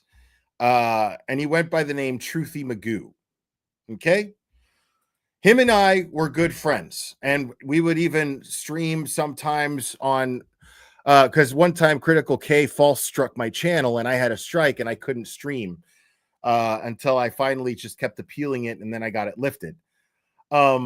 But while my channel was down, Truthy was kind and said, okay, well, just stream on my channel so that you stay out there, and whatever. And the truth was, he really wanted to just kind of, benefit himself from it. But it was still nice of him to do it. And that umbrella guy would be on there quite a bit at the time too. He was very active in the long thing. And so we would all collaborate from time to time and talk about this case to try to get the information out there, and try to get people following. And a lot of people did. A lot of people were, because that video went viral, and a lot of people supported Michael Long. But this dude, now, he was the kind of guy, like, we became good friends. I thought it was really kind of him to allow me to stream with him. But it just made for good content because we had great banter. I really liked the guy. But his true colors started to kind of show as things went on. It became very apparent that he was self-serving, very self-interests in mind were dominant with him. And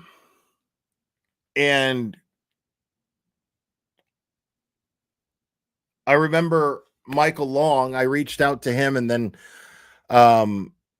he wanted to do an interview with me because he was like, there's very few people in this whole thing that I trust, and I like you, and you know, I like Truthy and whatever. And I was like, all right, cool. I was like, well, I was like, my channel's down. But yeah, and then there was Mr. Nut as well, which you'll see here in this video. He went by a name called EBJ Comic Nut. That guy, after this, he left YouTube. He just left YouTube. He hasn't done shit on YouTube. And he had over like 60,000 subs at the time, I think. And now he's just like jacked. It's crazy. Like he's a little overweight here, but now he's just jacked. All he does is work out. He had a heart attack, survived that, went back to being jacked. Like crazy.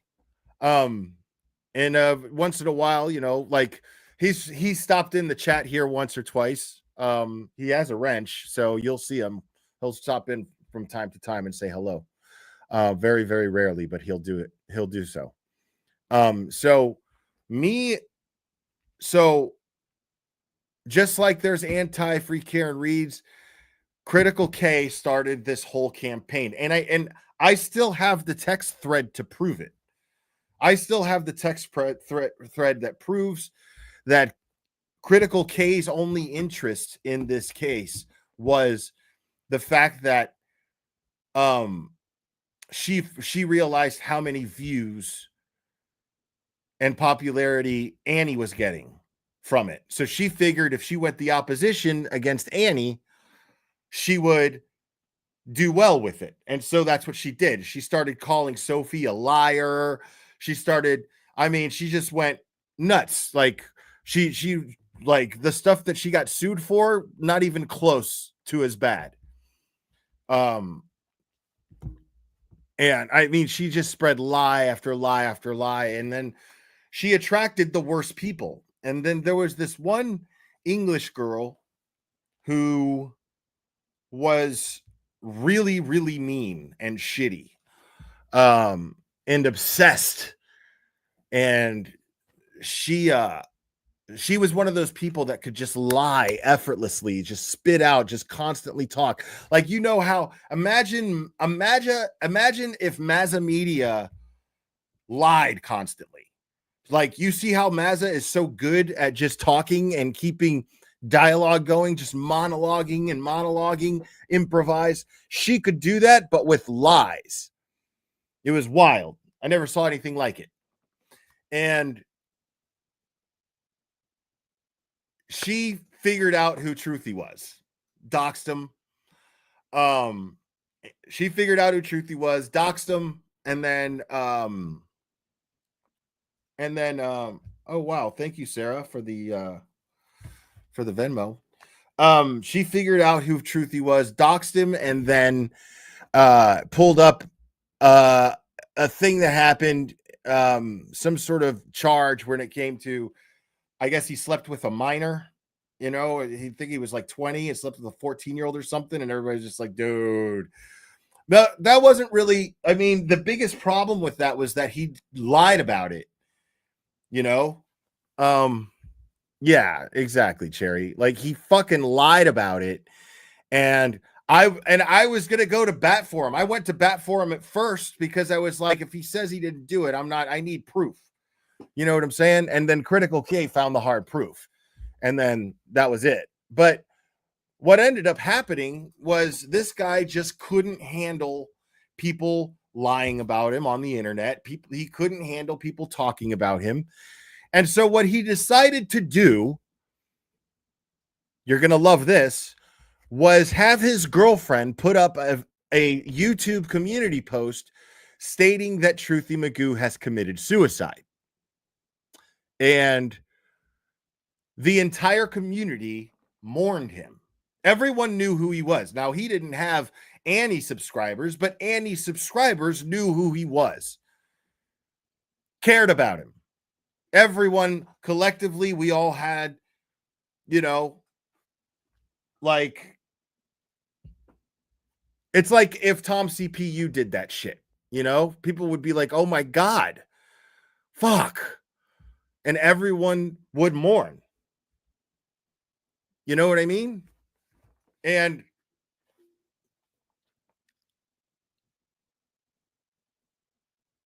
so this guy had the whole community mourning him. Think about that. Like, oh my God, I just listened to this guy yesterday. All the stuff he would say about Sophie and all the help that he was trying to do.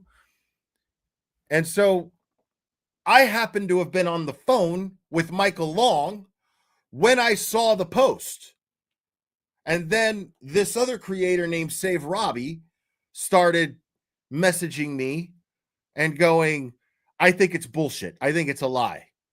I don't believe it. But I'm like, I'm not there yet. I'm not about to accuse somebody of faking a suicide. But I will say this. I've lost a lot of people in my life.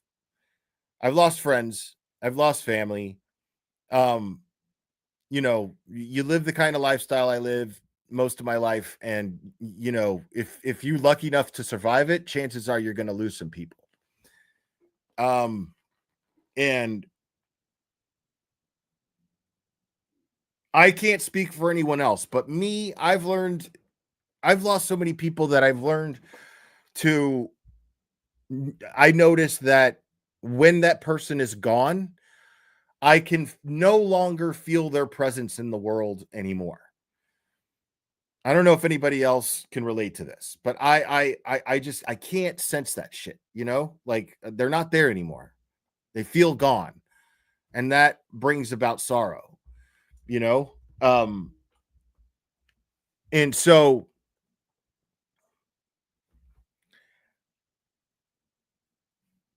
I didn't feel that with Truthy, and he was somebody I considered a friend, but he started to kind of, you know, show us kind of who he was as things were going on. But I still, that's the kind of friend I am. I'm loyal to a fault. And people were trying to tell me about him, and I was like, nah, man, come on, you know?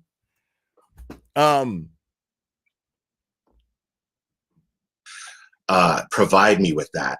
And even Truthy, if not for this situation, that would not have happened. Now, let me bring you up to speed a little bit more too here. So what ends up happening is my mod at the time, Cherry, I think I had just wrenched, but she wasn't doing research and stuff like that. We weren't talking on the level. We weren't as interactive, nearly as interactive as we are now at that time. I had just wrenched her. That girl was like my right hand. That was her name, that girl. And she was my right hand moderator. And me, her, Dad Challenge podcast, Annie, Elise, we're all, and Mr. Nutt, we were all in a group text, a group chat on Facebook Messenger.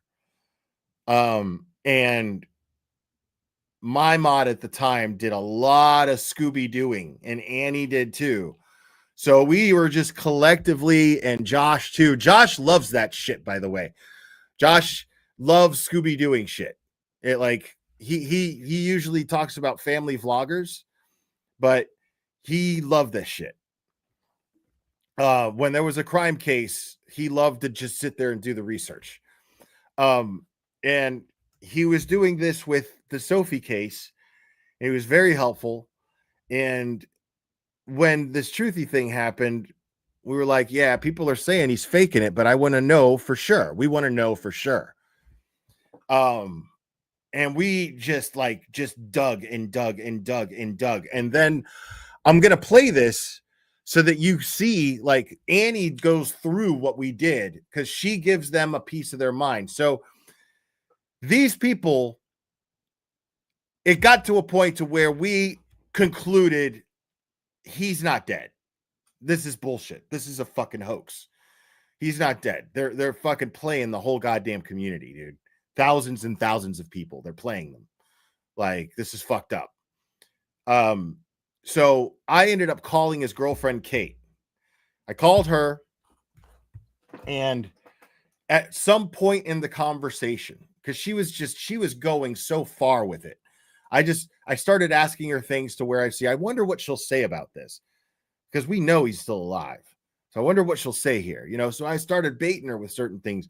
And then eventually I was just like, dude, listen, I know Truthy's not dead.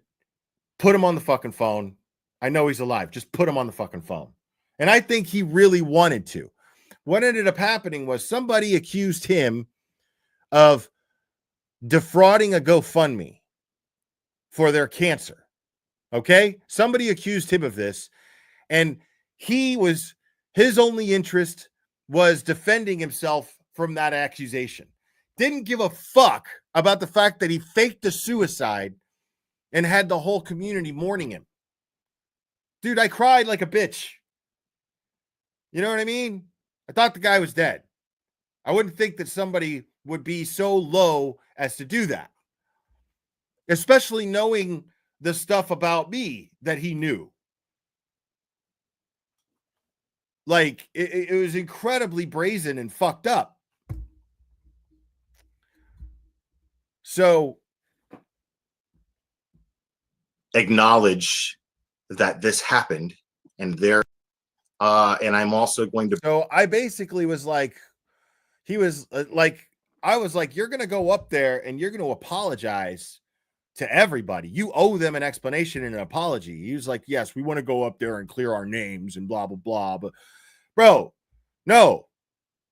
So even after the fact, this guy still didn't give a fuck. Watch and see. This is going to fucking buckle up because this is going to make you guys mad.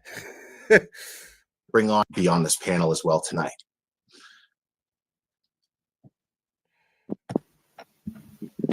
Now you should see. Can you hear me?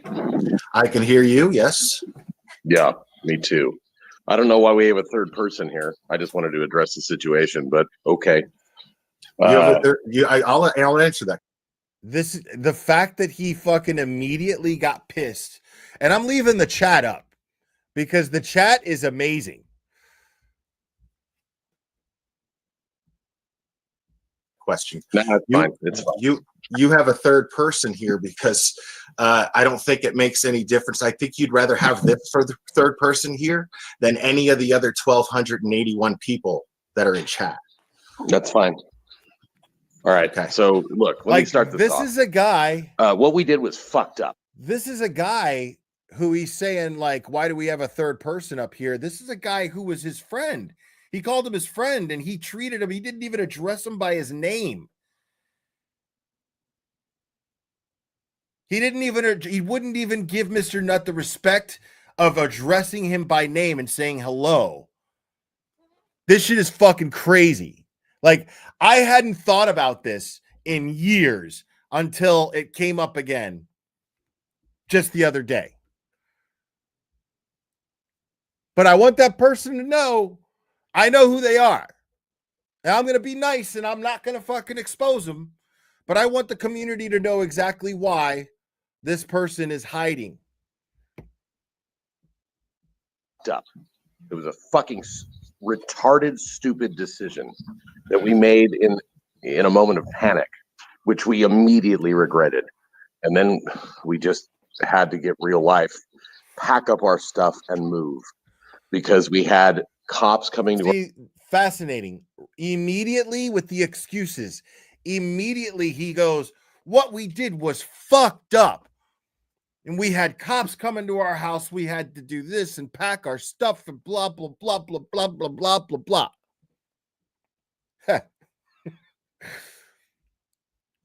Coming to our door for fake wellness checks. We had an ex-girlfriend who proudly posted a video of her trying to push her way into our apartment. Already making I don't know what she was thinking by posting that, but she did. And Kate was assaulted and scratched. Not hurt badly, but whatever, enough.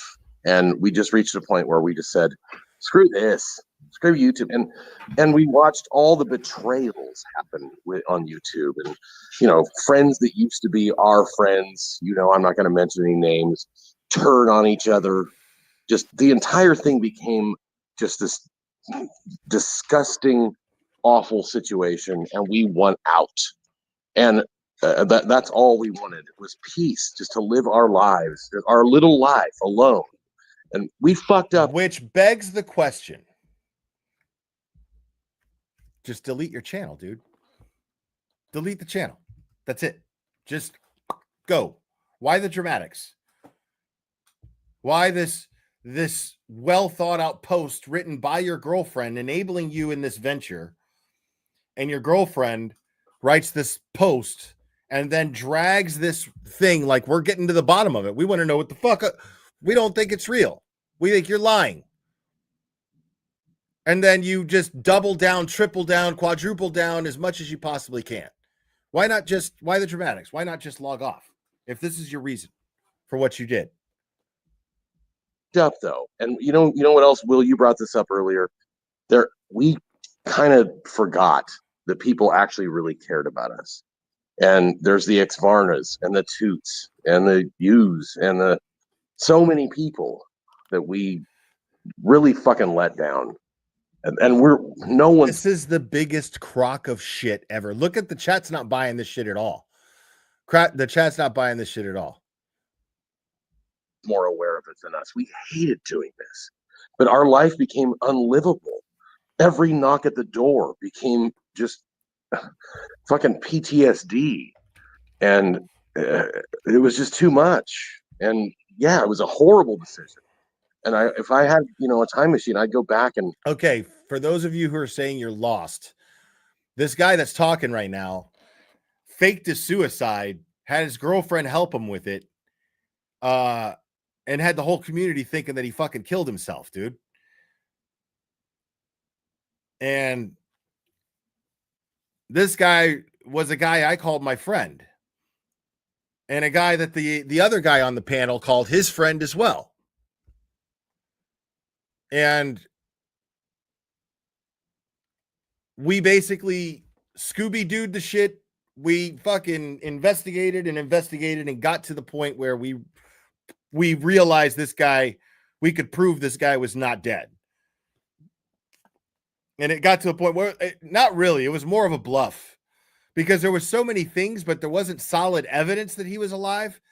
There was just so many things that were just like, why? Like, she even made a fake obituary, the girlfriend. She made a fake fucking obituary, dude. Like, that's how far they took that shit. Right? So, and now this dude, I have it on good authority that this dude, on another channel in the chat, when I was in that chat, this guy was just threatening me left and right, saying, I'm from your past, you know me, blah, blah, blah, and I'm not done with you, this and that. And it's all because he can't show his fucking face, because nobody is ever going to accept this guy in this community after pulling that shit. I sure as fuck am not. Especially after he acted the way he did in that chat. Had he just been like, man, did a lot of growing, then I'd probably be inclined to be like, well, fuck, man, shit. I'd like to see if he could fucking bounce back from something like that. I'd be interested in that. But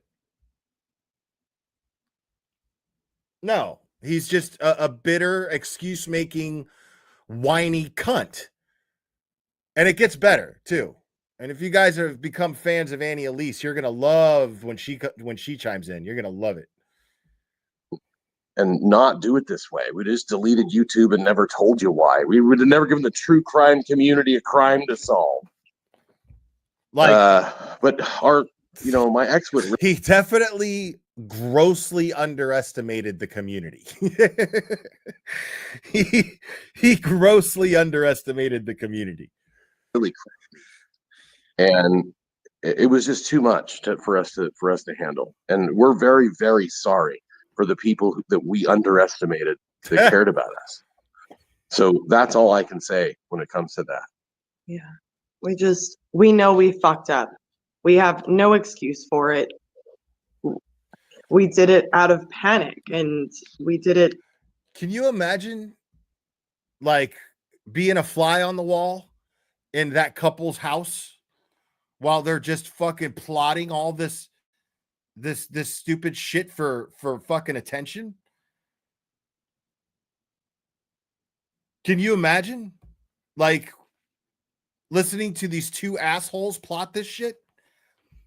It's infuriating when you think about it. It's fucking infuriating when you think about it. In a rush, and we just fucked it all up. We had to But, move. yeah. Like we had to relocate our entire physical existence because of this. And all right. So can I ask you a question that I know is on everyone's mind, because I want to beat them to the punch before the. Okay, now this is not morbid. They sound similar, but I assure you that this is not morbid. I've seen what they both look like. This is not. This was when he came back. People thought he might be morbid. Is a guy who used to be called Misery. And he's done. He's just a fucking, yeah, he's done. Before they start blasting the chat with it. Sure. That doesn't explain why you couldn't have just simply logged off, disappeared. Yeah, we talked about that. So we also talked about this with several subscribers that actually knew this whole story. There's a couple of them, I don't want to name them either. That we were like, what do we do here? What do we do? And a couple of them were like, well, if Truthy's dead, they'll leave Kate alone. And that's where I kind of got that. Like, well, wow. This dude is blaming it on subscribers that he was interacting with. Blaming it on subscribers. Blaming it on his subs. Well, if Truthy's dead, then they'll leave Kate alone. What? And so you just came up with this bright idea to fake your suicide? Well, if I'm dead, they'll leave you alone. We didn't anticipate all of the, let's figure it out community. It was a poor decision. It was a poor decision to be around. I think that the trouble that we're all having with that, though, is the fact that you didn't consider everyone. It's also not Steve Fisher. That's also when Steve Fisher first came along and jumped on my channel, people were like, dude, is that fucking Truthy Magoo? Sounds just like him. But no, Steve Fisher is a very different person. Again, I've seen what he looks like. I've seen what Steve Fisher looks like. Steve Fisher was on camera when he was on here too. That's the issue. It sounds more like you're using that as an excuse when that's actually the issue that we all have, is that you did not consider anyone else's feelings but yours. Now, even if you had just disappeared, it would have been like, okay, that sucks. Anybody heard from Truthy? But we would have all gotten to the point in our heads where we would have been like, you know what? I guess he just wanted to quit YouTube. Cool. Good for him. Everybody has that right. I don't blame him. Shit. But yeah, but you went beyond that. But you went beyond that and you kicked the whole community in the nuts by saying that you're dead. If I may, I'm glad that you actually came on tonight and are putting the record straight, because even with all of the evidence saying that you were alive, there was still that 2% doubts. I know. So I do appreciate that. I'm going to tell you that right now. I'm not going to lie. I'm the guy that goes, sorry, Mr. Nut, but I'm the guy that goes, I need solid proof. Yeah. Right. Yeah. I'm always that guy, but there was just and I bluffed because we didn't have the solid proof. We just knew based on a few slip-ups on their part. So I bluffed and I was just like, I know Truthy's alive. Put him on the phone when I called Kate. And then he was like, hey, Will. Like, what, dude? I was like, you're going on a live stream with me tonight. I'm going to get off work and you're going on when I get off work, I'm going live and you're going on a live stream with me, dude. And you're going to apologize to this community. Always that doubt until right before I left for work and I heard your voice. That's when that was when I was 100% confirmed. But look, I'm not going to argue with it. You guys are absolutely, this is where we fucked up. Yeah, and I had a lot of love for you, dude, man. I was like, I would have flew over there and helped you however I had to. See, I was telling that to Will just the other day and laugh. He thinks that what he's doing is he's going to give this heartfelt sincere sounding monologue, and then we're just gonna go, okay, man, wow, didn't think of it like that, dude. Wow, that wasn't gonna happen. That wasn't gonna happen in the slightest bit. He wasn't gonna get the last word. He wasn't gonna play this off. He wasn't gonna sit here and act like he gave a shit about anybody else but himself. Like, we were just not gonna let him get away with that. And listen to what Mr. Nutt says here. Now, and last night as well. And on top of that, a lot of people in the community that are like leakage, because we're part of different communities as well. Yeah. We lost a very, very important creator to us, a guy named Bullinator, who helped every single one of us in a different community, in the commentary community. He passed away, and that really affected those people that had to deal with that. And with you, it killed me, man. And Truthy's bored hearing this. I'm sorry. I from my fucking the bottom of my heart, this was the part that we didn't think this through. We absolutely care about all of the people that were some of us we talked to, some of them we talked to on the phone, like almost on a nightly basis. And yeah, we really screwed up here, man. I mean, I got nothing to tell you other than that. We felt it immediately. We were punishing. Dude, how many subscribers did I have at the time, Cherry? It wasn't more than what, 2,000, right?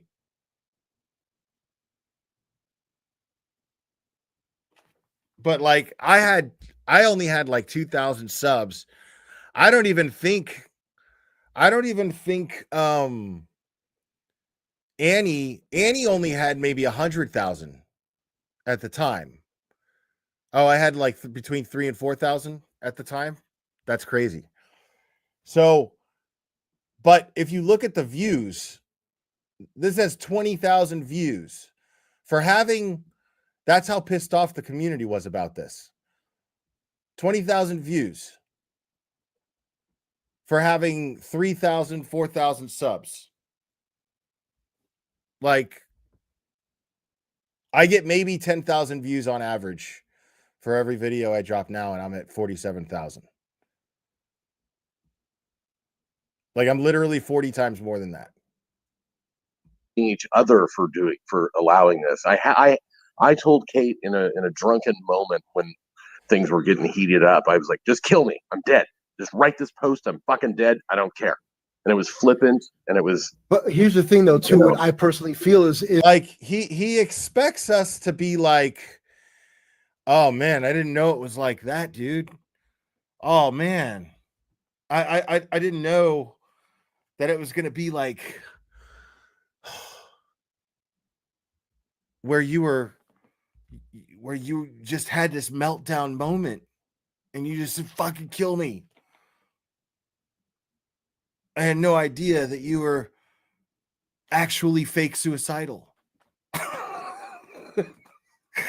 What was the purpose of that? What was the purpose of bringing that up? I don't know. What do you think, Bob? What could be more egregious? What could be more misleading than that? And what could be more important? Thanks, Bob. Look, and then here's Annie saying, I told Kate she could come stay with me, and I don't even know her. We were sad and grieving for her and over you. You took advantage in the cowardly way out.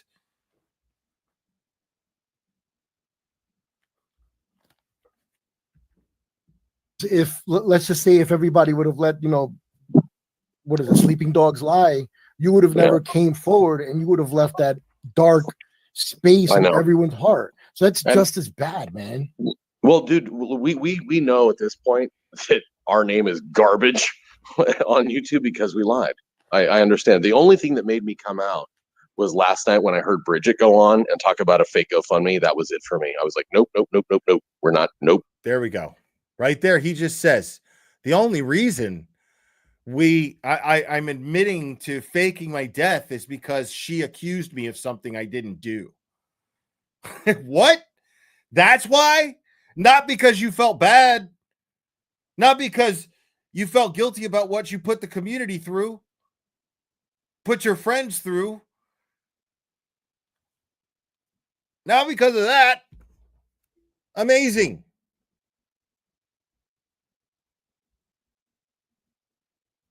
Nope, we're not We did letting not that go. do this for We didn't do it for monetary money. gain. We didn't do it for fucking In fact, we've YouTube lost fame. money. Like, Yeah, I've spent $1,000. Now, the irony about this is that Bridget lady turned out to be scamming and faking the cancer, or at least lying about getting the treatments that she's supposed to be getting based on the money that she was raising through the GoFundMe.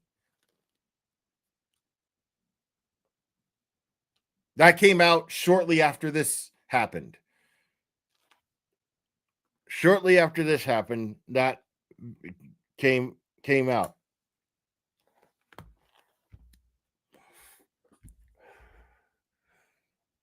Yeah, she faked cancer. Yeah. Second biggest piece of shit I've seen on YouTube. Besides this guy, biggest piece of shit is that lady who faked cancer and fucking scammed the community out of money to help her. $1,000 in packing up for a move because my ex-girlfriend lives in my apartment complex and has physically assaulted my current girlfriend. Like that, those things became more important than the YouTube community. But I didn't realize how much there really are humans that cared. And that was where we screwed up. So back then I worked at a gym, right? I got a job working at a gym. Like you can see I'm thin. And those headphones are Beats, right? They're just white, but they're Beats. And they were in the safe because people leave shit all the time. There's a lost and found, and valuables go in the safe, right? They were in the safe for like fucking ever. And months and months. And then I was like, I told my GM, I was like, dude, can I have those headphones? Like, they're not coming to get them. He was like, yeah, fuck it. And I got a lot of stuff that way. Because people, what happens is they just go, oh shit, I don't even know what I did with it. So they buy another whatever the fuck it is, and then they never claim them. So we always give it like 4 months, 3 or 4 months. And then we'll be like, yeah, fucking.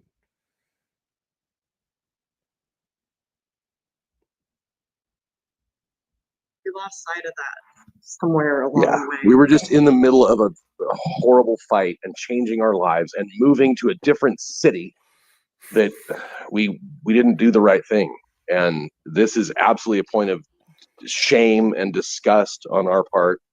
And I have no excuse for how little I cared for the people that cared about me. I have no excuse.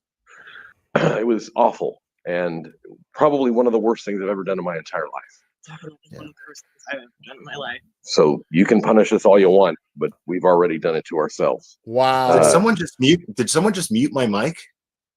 No, you because I know no, I did not. Oh yeah, I did. Sorry about that. I was smoking. Sorry. I was like, how the fuck did that happen? My bad. So I gotta hear that. Oh, just mute my mic. It's all you want, but entire life. Definitely one of the worst things I've ever done in my life. So you can punish us all you want, but we've already done it to ourselves. Wow. Did someone just mute my mic? Wow. I did that. And I don't mean to speak for you here, Mr. Nut, but I think everyone here understands. Everyone here gets the fact that you were terrorized. Everyone here gets the fact that even before Kate being assaulted by your ex-girlfriend, you probably sat through 9 hours of someone just dragging your name and lying.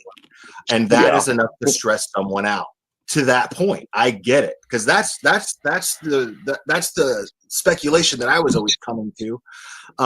And so when this happened, I was like, oh, come on, man. That's not the right way. And so look at my shitty ass mic too. I've got one of those snowball mics. We all understand that. we all understand that that's what your reasons for doing it were. The And issue we understand is, that it wasn't the right way. We the definitely problem is just like I could see certain things about your ex, and I noticed certain things about the way she was saying things. There's certain things I'm noticing about you too, and I think even the rest of the chat sees it, but they just can't pinpoint it. And the issue is not so much, we all know the reasons, right? The problem is there's a deeper reason, and I'm not entirely sure that you know that deeper reason. And it's the fact that when I brought Mr. Nutt on, you know, you were just like defensive immediately, like I don't know why there has to be a third person here. And this is a guy. This is a guy that considered you a friend, right? You see what I'm saying? I didn't know. I didn't know what you. I heard your first song that you started it, "Why You Always Lying," and I was like, dude, I'm not. I even sent you a message like, come on, don't make it a clown show. Like, this is serious. We're gonna apologize. And what he doesn't understand is it is a clown show, and he's the fucking clown. Like, you don't fake your suicide and then come on my show and not get fucking clowned. Fuck you. Like I'm totally gonna fucking make the community feel as better about this as I can. Like, you're a piece of shit, and you're sitting here whining about the fact that I played "Why You Always Lying" at the beginning of the stream. Get the fuck out of my face with that shit, you pussy. And I was just like, nah, dude, come on, this is serious. The purpose of it was to ease tension. It wasn't to take a jab at you, even though it kind of was a jab in the song.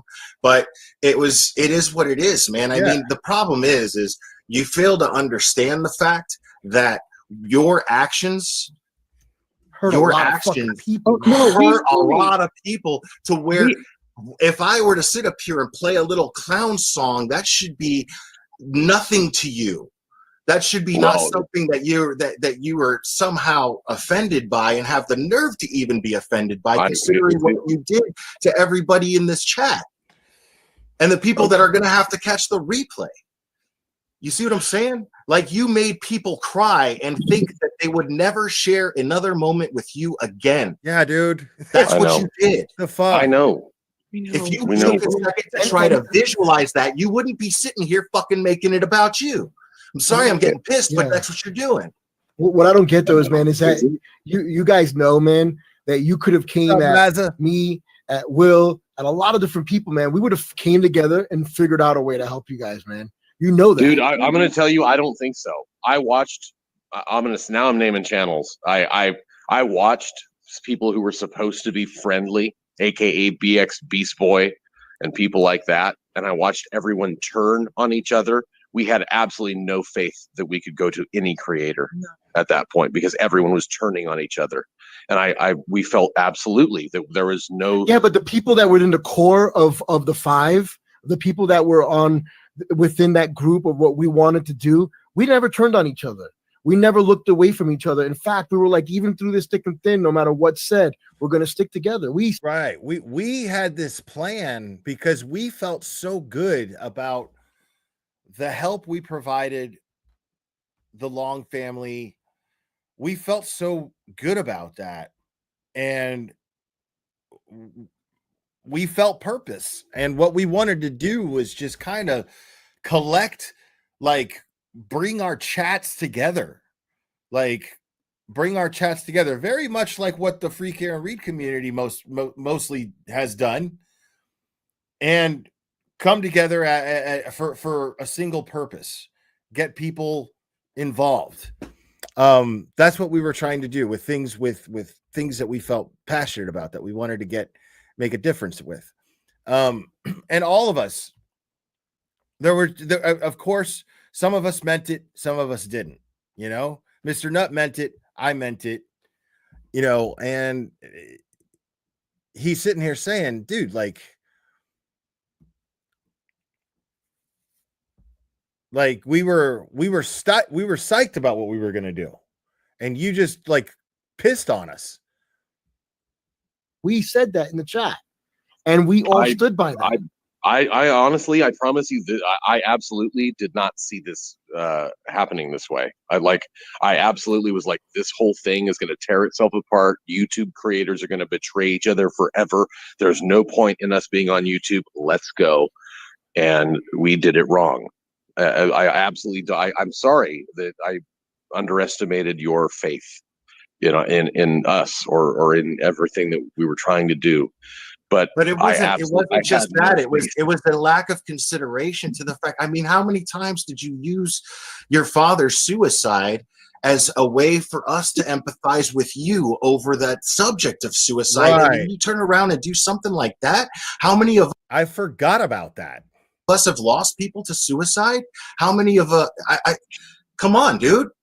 You know what I'm saying? That's the thing that we're. I don't know what you want us to say.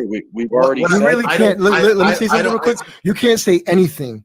You just need to let us get this shit off of our chest. Yeah. That's pretty much it. Right. Okay. You do owe us, All right. you do owe us that. You do owe us that. All right. But I want you to know it's not really about that for me. What it is about for me is my faith that hopefully you will see this as some sort of wake-up call, because I don't want you to get to the point that I did where I was suicidal. I was ready to go.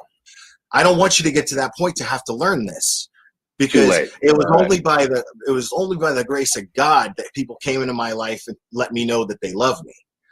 And I was just too busy feeling sorry for myself to realize it. I did exactly what you did. I just didn't do it on a mass scale the way you did.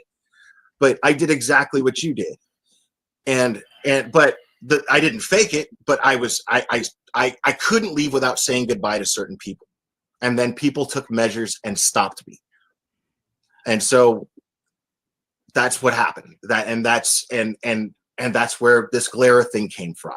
And I'm just trying to do the best I can with it. And I know I fuck up, and everybody's gonna fuck up. But what we're not seeing out of you right now, and that's why I'm addressing it, is the desire that I got to after that experience to become a better person. You're not even showing any you're not showing any signs of it in this panel. What do you mean? And that's what's pissing everyone off. I just pointed it out. I pointed out the fact that you didn't even acknowledge him as a friend in your actions, not even in your words. Your actions were, what's the third person doing here? You didn't even say his name. I had no trust that anyone is a friend anymore. Look what I do for a living, dude. What the fuck? Look what I do for a living. If I missed now I can't talk about what Mr. Nut does for a living. But I can tell you this, the things that he's saying here are absolutely true. Like he was saying, he was ready, he would have flown out there, he would have done anything he could to help him. Anything he could, and he has the means to do it. And this dude, and there's only so much I can say. Just put it this way. This guy is like a super duper fucking badass. Think Machine Gun Preacher, more or less. Right? Like that's as far as I could go with that. This dude is the real deal and really just kind-hearted. And now it's wild. Like now he's just fucking jacked. He's one of the most he's incredibly muscular. It's crazy. Like when you look at his Instagram,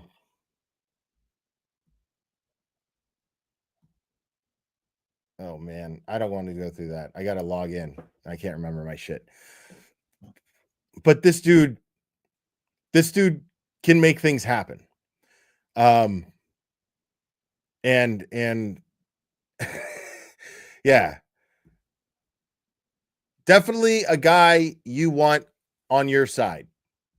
Misjudged, grossly misjudged. Anyone in the community can tell you. Anyone in the community can tell you that I only on my channel I speak truth, I show facts, but I don't get involved with the bullshit. Right. I in the very beginning I almost did. I was like, you know what? That's not me. That's too petty. But again, you could ask anyone and they would have told you, they would tell you, I give you the shirt off my goddamn back. I would have flew to wherever you were at. I would have brought you the fuck down here. Yeah. You got to understand, Truthy, that 40% of me is so fucking mad when I'm telling you all these things because I'm bringing feelings out, sure. Yeah, I'm sorry, but the other 60%, believe it or not, is just happy to hear your voice.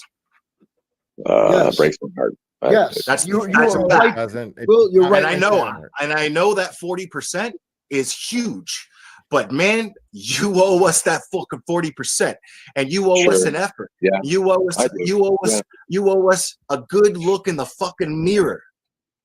Yeah, but most of all, right. you owe yourself to do that. I came on here expecting to give a lot of blowjobs. No, we don't want that. We don't want that. No, it's a metaphor.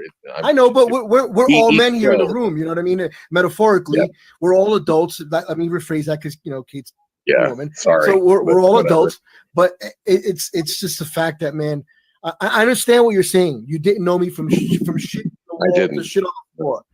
But in hindsight, using the powers of deduction, you would say, "Fuck, this dude.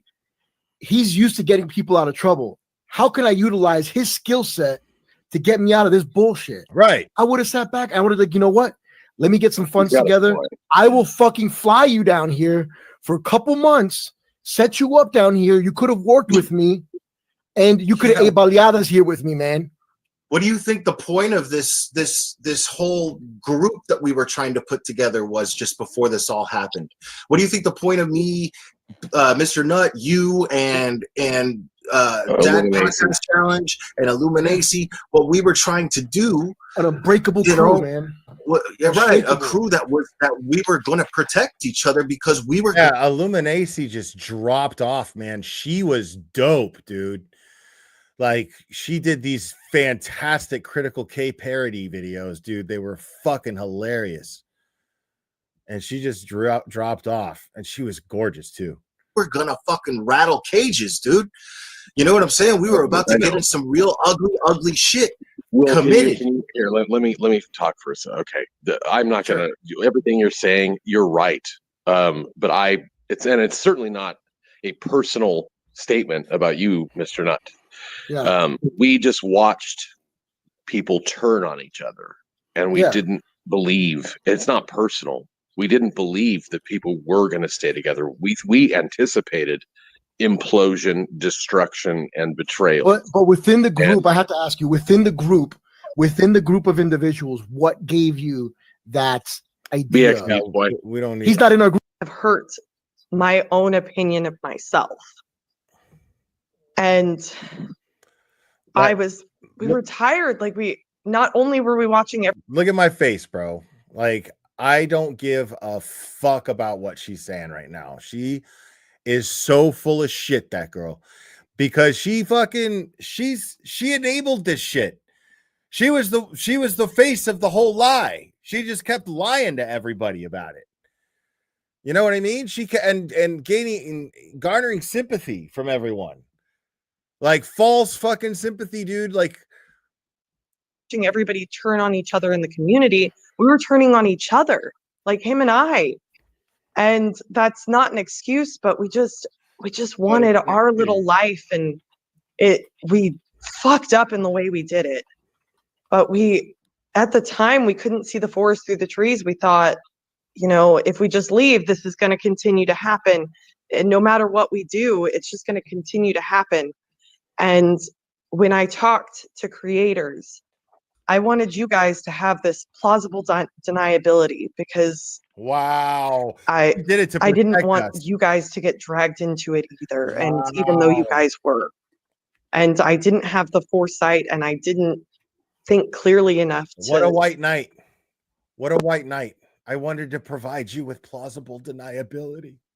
Realized that wasn't the right way to do things, and no, bitch, that's not how that would have went down. You would have told me about it. I would have been like, hey, everybody, this motherfucker's alive, and he lied to everybody about it. I would have fucking outed you then. The fuck you talking about? Doubled down in the fuck up.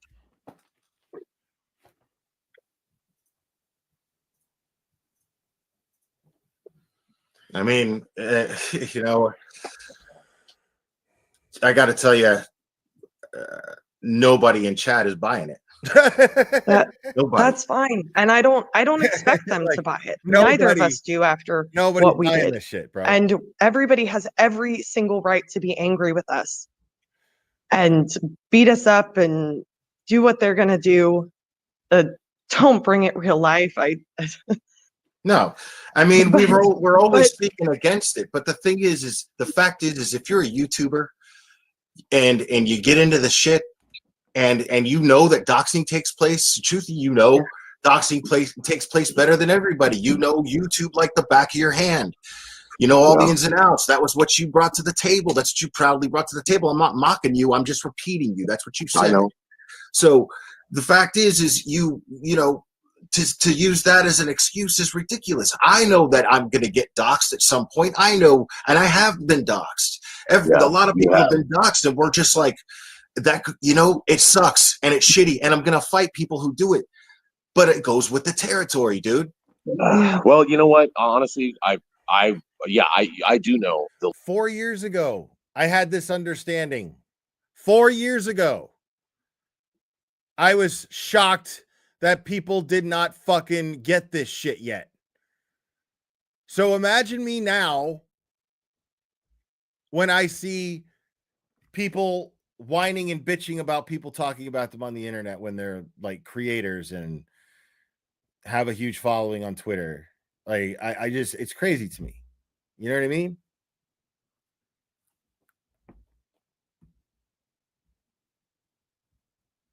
The legal ins and outs of YouTube and how to strike properly and how to defend against false strikes and all that stuff. But what I didn't know is that my real life would have 3 knocks on the door every week about like real people banging on our door. I didn't see that coming. And we understood that this guy was so helpful to me when it came to when I got struck by canceled Karen.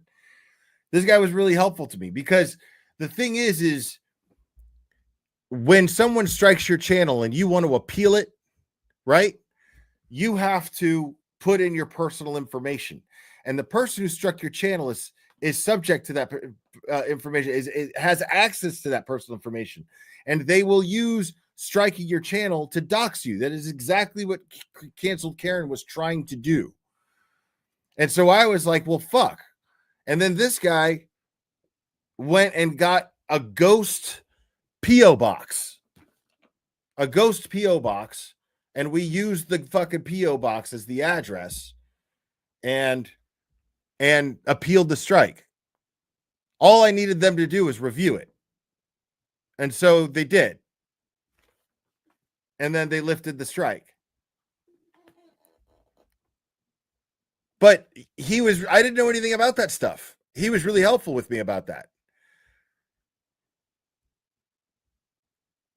Like I thought, yeah, you're keyboard warriors. You don't pose any real danger until they found my actual ex-girlfriend and riled her up to the point of Kate being attacked. Again, like I didn't see that coming. I wish I'm still making excuses. I've torn her apart, and she was actually in the chat, and I don't Yes, want we that do. We violated absolutely on do. either end. We So, do, and it but- actually covers indirect harassment. So if she was in a chat, all right. Once you understand that, man, then you can really say, "Oh fuck!" Especially of the people devastated, the fucking casualty, more self. But you would have said, you would have been like, you know what? The most fucked up is it took 2 of you to fucking do it. That's the whole point. Like one person you could kind of understand, but 2 fucking people commiserating and doing this and keeping it going for so fucking long. Like while there's people live streaming and talking about you constantly. And that just made it worse. That just made it worse for us. Like we would watch, little bits. Like we didn't watch the whole thing. We'd watch little bits. Now Annie, I'm gonna play through when Annie does this because you guys are just, it's beautiful. Like she just fucking destroys him. And then I'm gonna open the phone lines as promised. and we would both shut it off, like just shut it off, like let's just live our life, shut it off YouTube. That's what I always said. I was like, you know what? If you really want it off, you could have just told everybody, hey, you know what? I'm out. Fuck everybody. I'm deleting everything. I'm gone. And everybody, a lot of people wouldn't have respected that, but because they don't like we talked about we talked about that way. And what one of our subscribers who's really a really good friend, we talked it through with them, and they said you should die. And I'm like, I don't want to make everybody think they're a fucking idiot then. Yeah, bro. The way that I would tell you, either way, Will, no, we did it. No, I don't want to blame them. No, we made that decision, and yeah, let's not blame them. We absolutely were in so much. I'm telling you, we were living in fucking like. Look, dude, if I could snap my I right hand. I gotta cut you off because I can't sympathize with you. After what we did.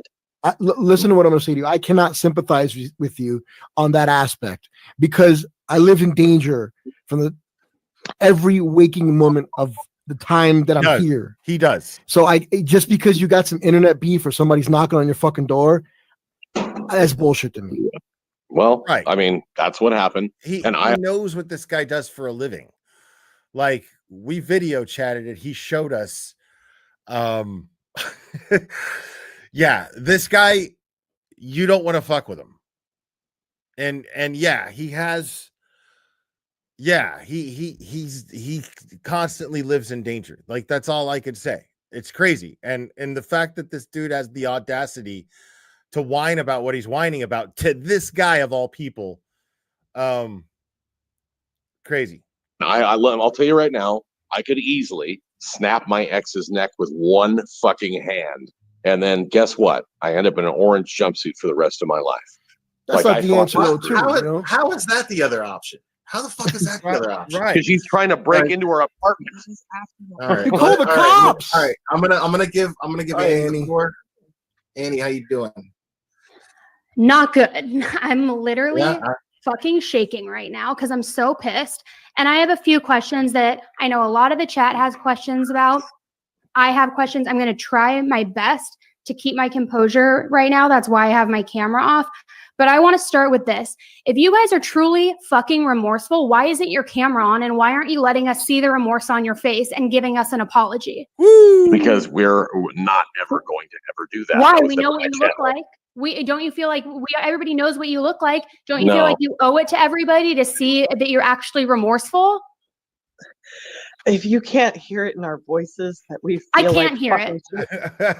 I don't know what to tell you. That's no. point. We're trying to get away from crazy people. We're not showing our faces. I'm sorry.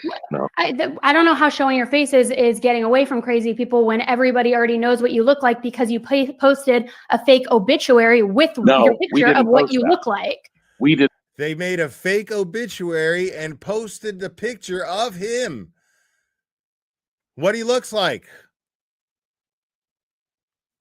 So Annie is like, just show your fucking face. At least if don't you want people to see the remorse on your face? No, we're never doing that. Dude, you're not anyone special, dude. Nobody, get the fuck out of here. Nobody cares that much. You're a fucking, we just know that you're an asshole. That's it. That's all we know at this point is that you're just a fucking piece of shit.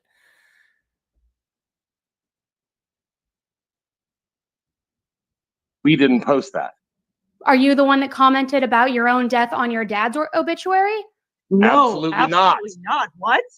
What happened there? Now? They're so, what is God. They have such grave concerns, people. They're so appalled by the accusation. I love it. What? This is all old. This was happening the day after. What? My father died in 2014, Annie. I know that. I'm talking about on his public. My father died in 2014, Annie. How dare you? Public obituary online. There is comments saying, "We are so sorry that we heard your son passed away." Absolutely no knowledge of this. What the fuck, really? Oh, I mean, what the fuck do you expect's gonna happen, dude? Absolutely no knowledge of this. What in the fuck? What the? Did you know about this? The outrage, bro. I love the outrage. It's so fun. It's so fun. What? What?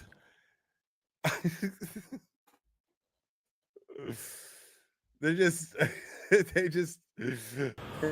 What could be more egregious? What could be more misleading than that? And what could be more important? So ridiculous, dude. Hold on, I gotta hear that one more time. His public obituary online, there is comments saying, "We are so sorry that we heard your son passed away." Absolutely no knowledge of this. What the fuck, really? I mean, what the fuck do you expect's gonna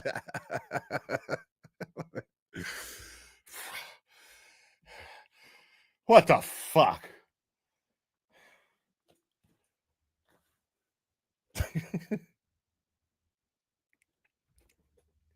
The audacity that someone would do that. My father died 2014, Annie. What a bitch this guy is. It's gonna happen? Like, that's the whole point, is you didn't consider any of this shit. That's the whole point. None of this There's shit no you comments. considered. I don't see these comments you're talking about. Kate's looking at it right now. I don't see these comments. Okay, then let's keep moving on. Why suicide? Out of all things, if you were going to even have a fake death, why not COVID, car accident, anything? I never said suicide. I never did. That was me. Yeah, that was. Yeah, that was Kate said it, but I'm asking why. When everybody already empathized with you, You're both responsible for what each everybody other already did. empathized with you about what happened to your dad. These two assholes are in on this together. They're a couple. They're in on this fucking hoax together, and now they're throwing each other under the bus. What? Did you know about this, Kate? What? These are the worst people fucking ever, dude. Your dad, and by pulling the suicide card, you're instantly trying to gain that sympathy and put blame on other people as what drove you to suicide. I thought it was the most believable because of his family. And I history. never ever sanctioned that. No, that Never. was me. That was me trying to make. I was asleep, I think, when I woke up in the morning. Wow, dude, I was asleep. I never sanctioned that. And she told me ketamine overdose, and I was like, she didn't even say suicide. Oh, you guys were Yeah. were working this hoax in shifts. I see. Yeah. I mean, come on, man. All right. Look, we're gonna end it here. I've already said. Why? Can I ask you a few more questions? I can't crack a joke, bro. I can't crack a joke. Fuck you, dude. Fuck you. All right, or we're gonna end this here. Like, fuck you, bro. You were working the hoax in shifts. Like, you're just up here making excuses, throwing each other under the bus. Or no? I think Annie's earned it. Okay, fine. So did you guys hear about what happened with Gelf the day after all of this and how he No. was suicidal No. because of what happened with you? No? No. Okay, well, so you know that not only were people grieving over you and sad over you, but people were suicidal because of this. And that was on your shoulders, and you have to carry that. It's the whole thing. It's like, I think back to those texts with you, Kate, and Is he okay? probably not. I mean, physically, yes, he's still here, okay? thank God, but no, of Mentally, course he's not a wreck. okay. Yeah. Is he okay? They're still fucking Fuck. concerned. No, I didn't know. And Kate, my thing with you is like, I was trying to go out of my way to, you and I have never met. We've never even FaceTimed. We've only text messaged. I was saying, you could come stay with me. What can I do to help? And not only were you just dropping it there, but you continued to sell the lie, telling me that I don't know what I can do, how I'm going to go on without him, who's going to protect me. My parents or my family is suggesting I go into a facility because I can't hold myself together. What? Like, you were taking it so far. What? Yeah. I mean, it was almost like. Dude! What the fuck? Wait, hang on. This is news to me. I have saw, all the I saw, screenshots. yeah, I've I got saw all those of it. screenshots. I saw those screenshots. It was almost You like said you you're guys were going to go getting into off on it. facility? Yeah, like I saw the screenshots of those text messages. She was like, "Yeah, I'm gonna get fucking put into a facility and blah blah blah." Like, dude, this is news to me, Kate. What? How could you? Unreal, bro. Like unreal. It disappeared. It was fucked up. She told Yeah. My plan was to say I was going into a facility and then disappear because I didn't want to deal with any of this anymore. Why not just say, I'm going to go more into my boyfriend or partner or whatever it is. I'm done. I'm out. Why does it have to be one step further and adding more dramatics onto it? Right. Just digging the hole deeper. Lies on the lies on the lies. And going back to the assault, which if you were assaulted, Kate, I don't condone that. That's horrible. I want to know, when Cheyenne knocked on your door, that was after the fake suicide. So was Yes. did she Yeah. also come before all of this and attack you? No. She did. Well, in the parking lot, there had been multiple incidents. Right. That's the part that they're leaving out is this assault from the ex-girlfriend happened after the fake suicide. She was dead set on proving that they were lying. She was dead set on it to the point to where she acted fucking nuts. Like I didn't approve of anything she was doing, but she was showing up to their house and shit. We were just trying to figure things out quietly behind the scenes is what we were doing. Instances of harassment, but not about this. Like, So, she's but was there an harassing me. assault? No, there was never an assault before this. Okay. So the assault happened on the video that she put up? No, she was not. I don't know that she was recording when she came to our door 3 times between in 24 hours of New Year's Eve and New Year's Day. Like 3 times she came to the door. Like they thought that they were And gonna come up the here. first time she was recording and she came back They thought they were going to come up here and play victim. after I was stepping No, outside to bro. call the cops and smoke a cigarette after she left. And I thought she was gone and I had the door open and she came back and she was, I hear him, like being fucking unhinged. Like, Yeah, but what I'm saying is that there wasn't an actual assault that then drove you to be where you needed to No, be protected we were to where getting- he made this lie up, which is what he said at the beginning of this, that he was trying to protect you because you were assaulted. You guys were getting all of these threats, but that assault, in fact, happened after the fake yeah, suit. yes. And we kept it, he was trying to say that we kept it up because of the assault. We didn't come clean sooner because of the assault. And I'm going to say, like I told you in the text, Kate, I get it that if the doxing, the threats, the airing your dirty laundry, you guys know I don't agree with any of that. And I get where that may drive somebody to try to disappear. I got it. I get it. But the fact that you guys took it this far, it's like, at least these other people like Kaylee and the other channels who do that horrible stuff, at least they own it. Right now, you guys aren't even owning it and taking accountability. You're just giving excuse after excuse. We fucked up. Like we got trapped in a fucking web of lies and just thought You're it was saying- easier. You're saying but without saying right. She's saying it like she's the victim of her own shit.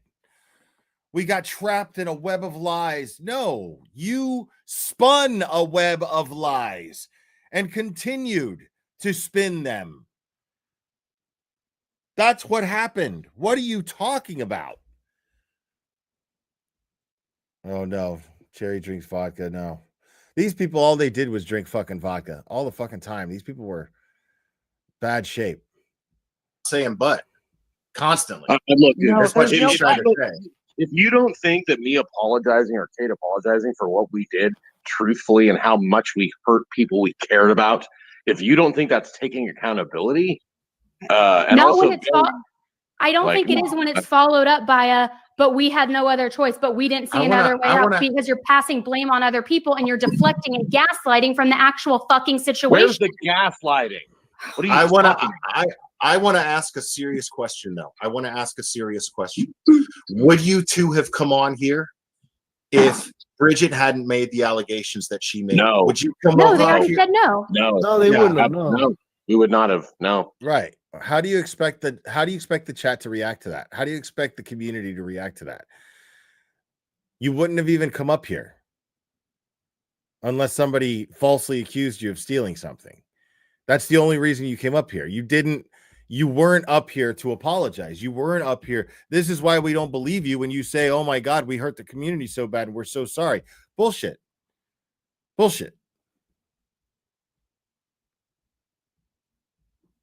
Right. That's So how the fuck do you expect us to believe that you're coming up here and actually sorry for something? You're only How on do you here to expect us clear to your believe that? name. You're not That's on it. here to Our name apologize. isn't clearable. Look, There's our no- name isn't. No, hang on. Our name. Look, we already accepted that we Mr. are Nuts, like, YouTube get the trash fuck at this outta here. point. We already accepted it. But once it came down to a monetary fraudulent claim from a sick human, that was enough for me. Yeah. So yes, that was the motivation. I was like, Yeah, that's what I'm saying. So you're So here it's to not a clear true your name, apology. not to apologize. I see what she's saying. A true apology is if now no one would have said anything, and I then want to show like Mr. Nut. He gets really upset here. But I just don't know when it is.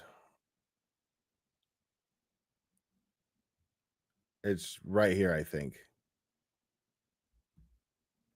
was my kids, and she's always fucking stressed, but she never backs the fuck out of saying, "You know what? I'm too scared." No, man, that is. well, Kate flopped around on the ground and had a fucking seizure, and I was just like, this is. Yeah, dude. Maybe I didn't know. I had more seizures in the last month than I've had since February of last year. Dude, that shit is. Yeah, we just. Well, I'm sorry to hear that, and I understand that, but again, Nobody wants to hear that shit, dude. there are so many other ways. Nobody you could have wants to talked hear to us. that. To me, there's no fucking excuse. There's absolutely no. Dude, you hurt me. You hurt me to the fucking goddamn core. You hurt me, bro. Really? You fucking hurt me. I'm sitting over here until 3 in the goddamn morning talking to you and fucking Will. I don't talk to people till 3 in the fucking morning, bro. I don't do that shit. I don't fucking get giddy with other fucking men like fucking schoolgirls. I don't do that shit, dude. Anybody can tell you I'm one of the roughest fucking men you'll ever goddamn meet. Dude, you fucking hurt me, bro. I told you shit that I never told anybody else in my fucking anywhere. Jesus. What the fuck? Okay. Dude, what the fuck? Okay. Look, Get it. I had no idea that you felt that way about us, and I'm sorry. I fucking told you. That's the problem. I told you. What the fuck, dude? Well, all right. I fucked up here, obviously, and I. You had a fucking powerful ally with me, man. I mean, I would have been your friend to the fucking death. Like we all just blindly committed to something because we believed in something that we were doing. And I'm going to be honest. Yeah, like I'll tell you this right now. If I'm not stateside and I'm in trouble, I'm contacting that guy. Like if I'm in the shit, I'm contacting that guy. And it's cool because I can. You know what I mean? Like, we're homies. But the reason why I wanted to go over that, is because it's important that. Sorry, I gotta pull this up. All right, cool.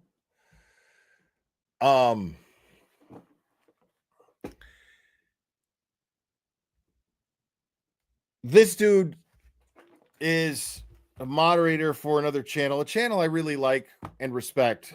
So I'm not going to name it, but the guy sat there and he was super threatening towards me in his chat. And so, I have it on good authority that person is this guy that we just went over. And the entire purpose of this is for the petty reason that I just will never, ever, ever not remind the community who this guy is if he ever dares to show his face. Because it's not just that he did what he did. It's not just that he's not sorry about it. It's that he's clearly incapable of being sorry about it. That's the kind of person that people need to know this guy is, especially the fact that he was attacking me the way that he was in his in this creator's chat.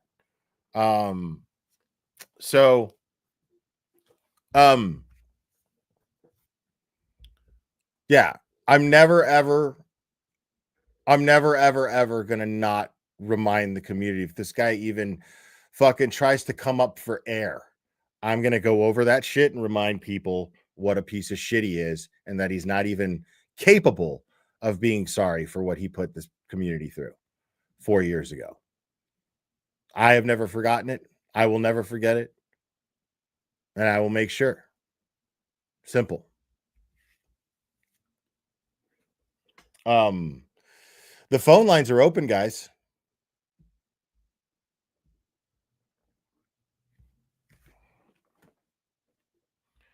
Now, I mean, I don't have that many people in here, so I don't know who's going to call.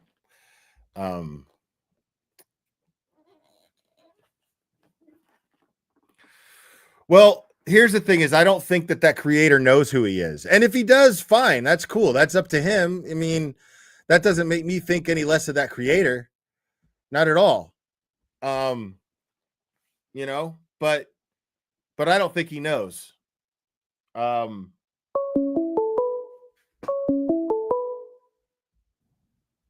from. It's Christine. You're on, Christine. Hi, honey. How are you? I'm all right. How are you? I'm all right. I just wanted to call and say hi. All right, cool. I'm at work. I actually been listening to you in my little headset when you said phone lines are open. Right on. Took off outside so I could say hi.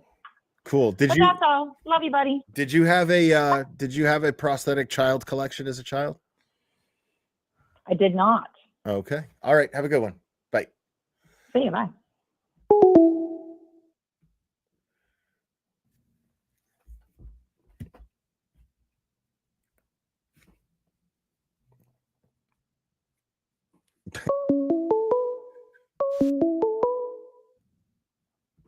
Call from. You're on. Who am I speaking with? Hi, this is Christine. Let me put you on pause on my computer. First of all, I'd love to say, love your show. Right on. Thanks, Christine. Yeah, thanks for supporting Turtle Boy. And who was that woman? I'm sorry, I jumped on late. That was not Annie, but the Kate. Was that Kate Peter? No. And I apologize, I jumped on late. She spelled her name Kate with C-A-I-T. That's how she spelled her name. Oh, okay. I'm sorry about Yeah. that. I'm thinking it sounds like something crazy Kate Peter would have done. No, I mean, maybe, but I still don't even think that she would do that. Like these were just idiots who were drunk with attention, and then when the attention got negative, they got dramatic about it because they drank too much. That's all that happened. That's fucking disgusting. Yeah. Anyways, I'd love to hear your opinion when you listen to AJ if you haven't done it already. Oh, I haven't done that yet. Yeah, I was gonna do that. Oh my God, listen to it. It's amazing. They're gonna bring Brian Albert and all the usual suspects back, and shit that was impounded is now going to be allowed in this one. So listen to it. Keep up the great work. But that's right. but you're talking about the federal lawsuit, right? Well, this is the civil lawsuit. So AJ just said yesterday on Greg Hill, he's joining the federal or the civil lawsuit. He wouldn't comment on if they're going to do a federal lawsuit, but this is the civil case. And unlike Karen Reed's original trial, he can now bring Brian Albert, all the suspects, back into it. Yeah. And he's going to drill them hard. He's going to depose every single one of them. I guarantee it. Absolutely. Oh, he is. Listen to it. It's fantastic. Oh, yeah. It's the Greg Hill Show. Right on. Will do. All right. Well, thank you and keep doing a great job. Love your show. Thanks, Christine. Okay. Bye from Texas. Bye-bye. All right.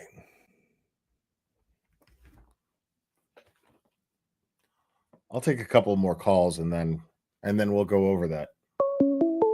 It's already Call from lines of the communication. left. You're on- Well, it's Plev and Spoinkers. Plevins Boinkers. Hello, how are you? Been an awfully long time. It has. It has been a minute. These people are wild. Yeah, I know. Do you know, are they still together? I have no idea. I don't care. I mean, I don't either, but I would.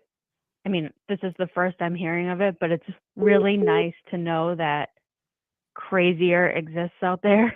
Yeah. For somebody that From what just I joined this understand, community because of Karen Reed, there's crazier out there. It could be worse.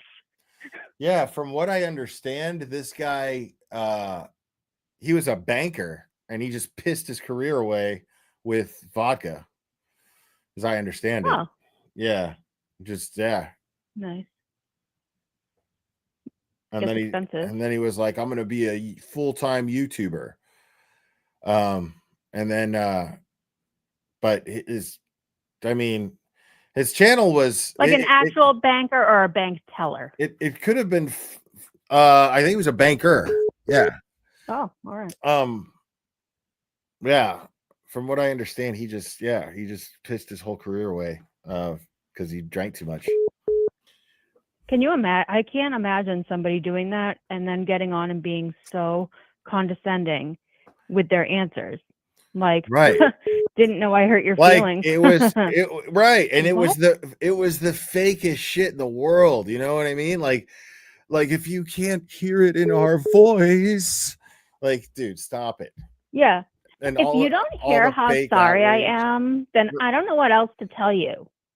All the fake outrage too. Yeah. Yeah. It's so fake. Well, I'm glad that you worked through it. I'm sorry. Cherry is having a super PTSD moment right now. She and, really is, man. Like another lady that I can't remember her name right now. Yep. Yeah, so I'm actually gonna read an email out loud and I'm gonna address it. And I'm gonna address this. Hold on. Do you want me to hang up? Okay. I was trying to decide if that but you can stay on if you want. Okay. I am watching your show and now I'm scared to do a GoFundMe, etc. Feeling like those people ruined it for people that really need it. My story is simple. I was diagnosed with lung disease and osteoporosis. Unfortunately, can't work. I lost my housing and currently living in the car with my pup.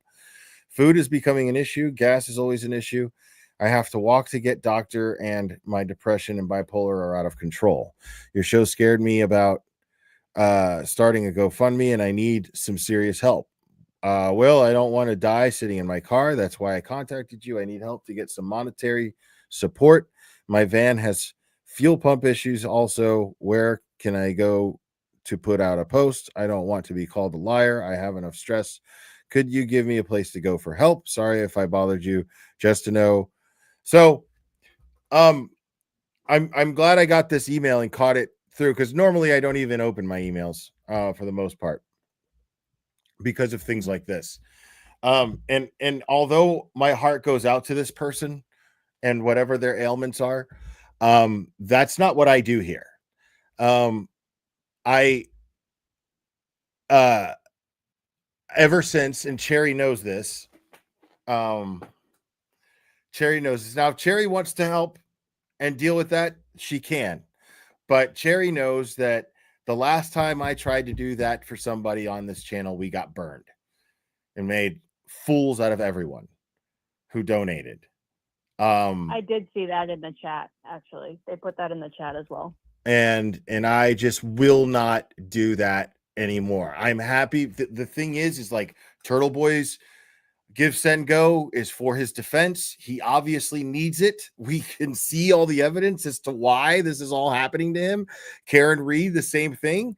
So I have absolutely no problem sharing stuff like that. But this kind of thing, they're not strangers to you. is not something that that too, but it's just not something that I get involved in, because then you drown in that stuff. Everyone starts coming to you for this kind of help, and I do wish them the best, but I don't share or start GoFundMe's for people, Right. because I got burned, and I learned my lesson, and Sherry was here for that. I could go over that live stream too and show all the evidence as to this person who scammed everybody out of. Annie started this person's GoFundMe. Annie started it on a live stream, and I was just like, she was on panel with me. This woman was on panel. I had opened my panel. Instead of opening the phone lines, I opened the panel. This woman came up, started talking about her ailments, her cancer, right? Then I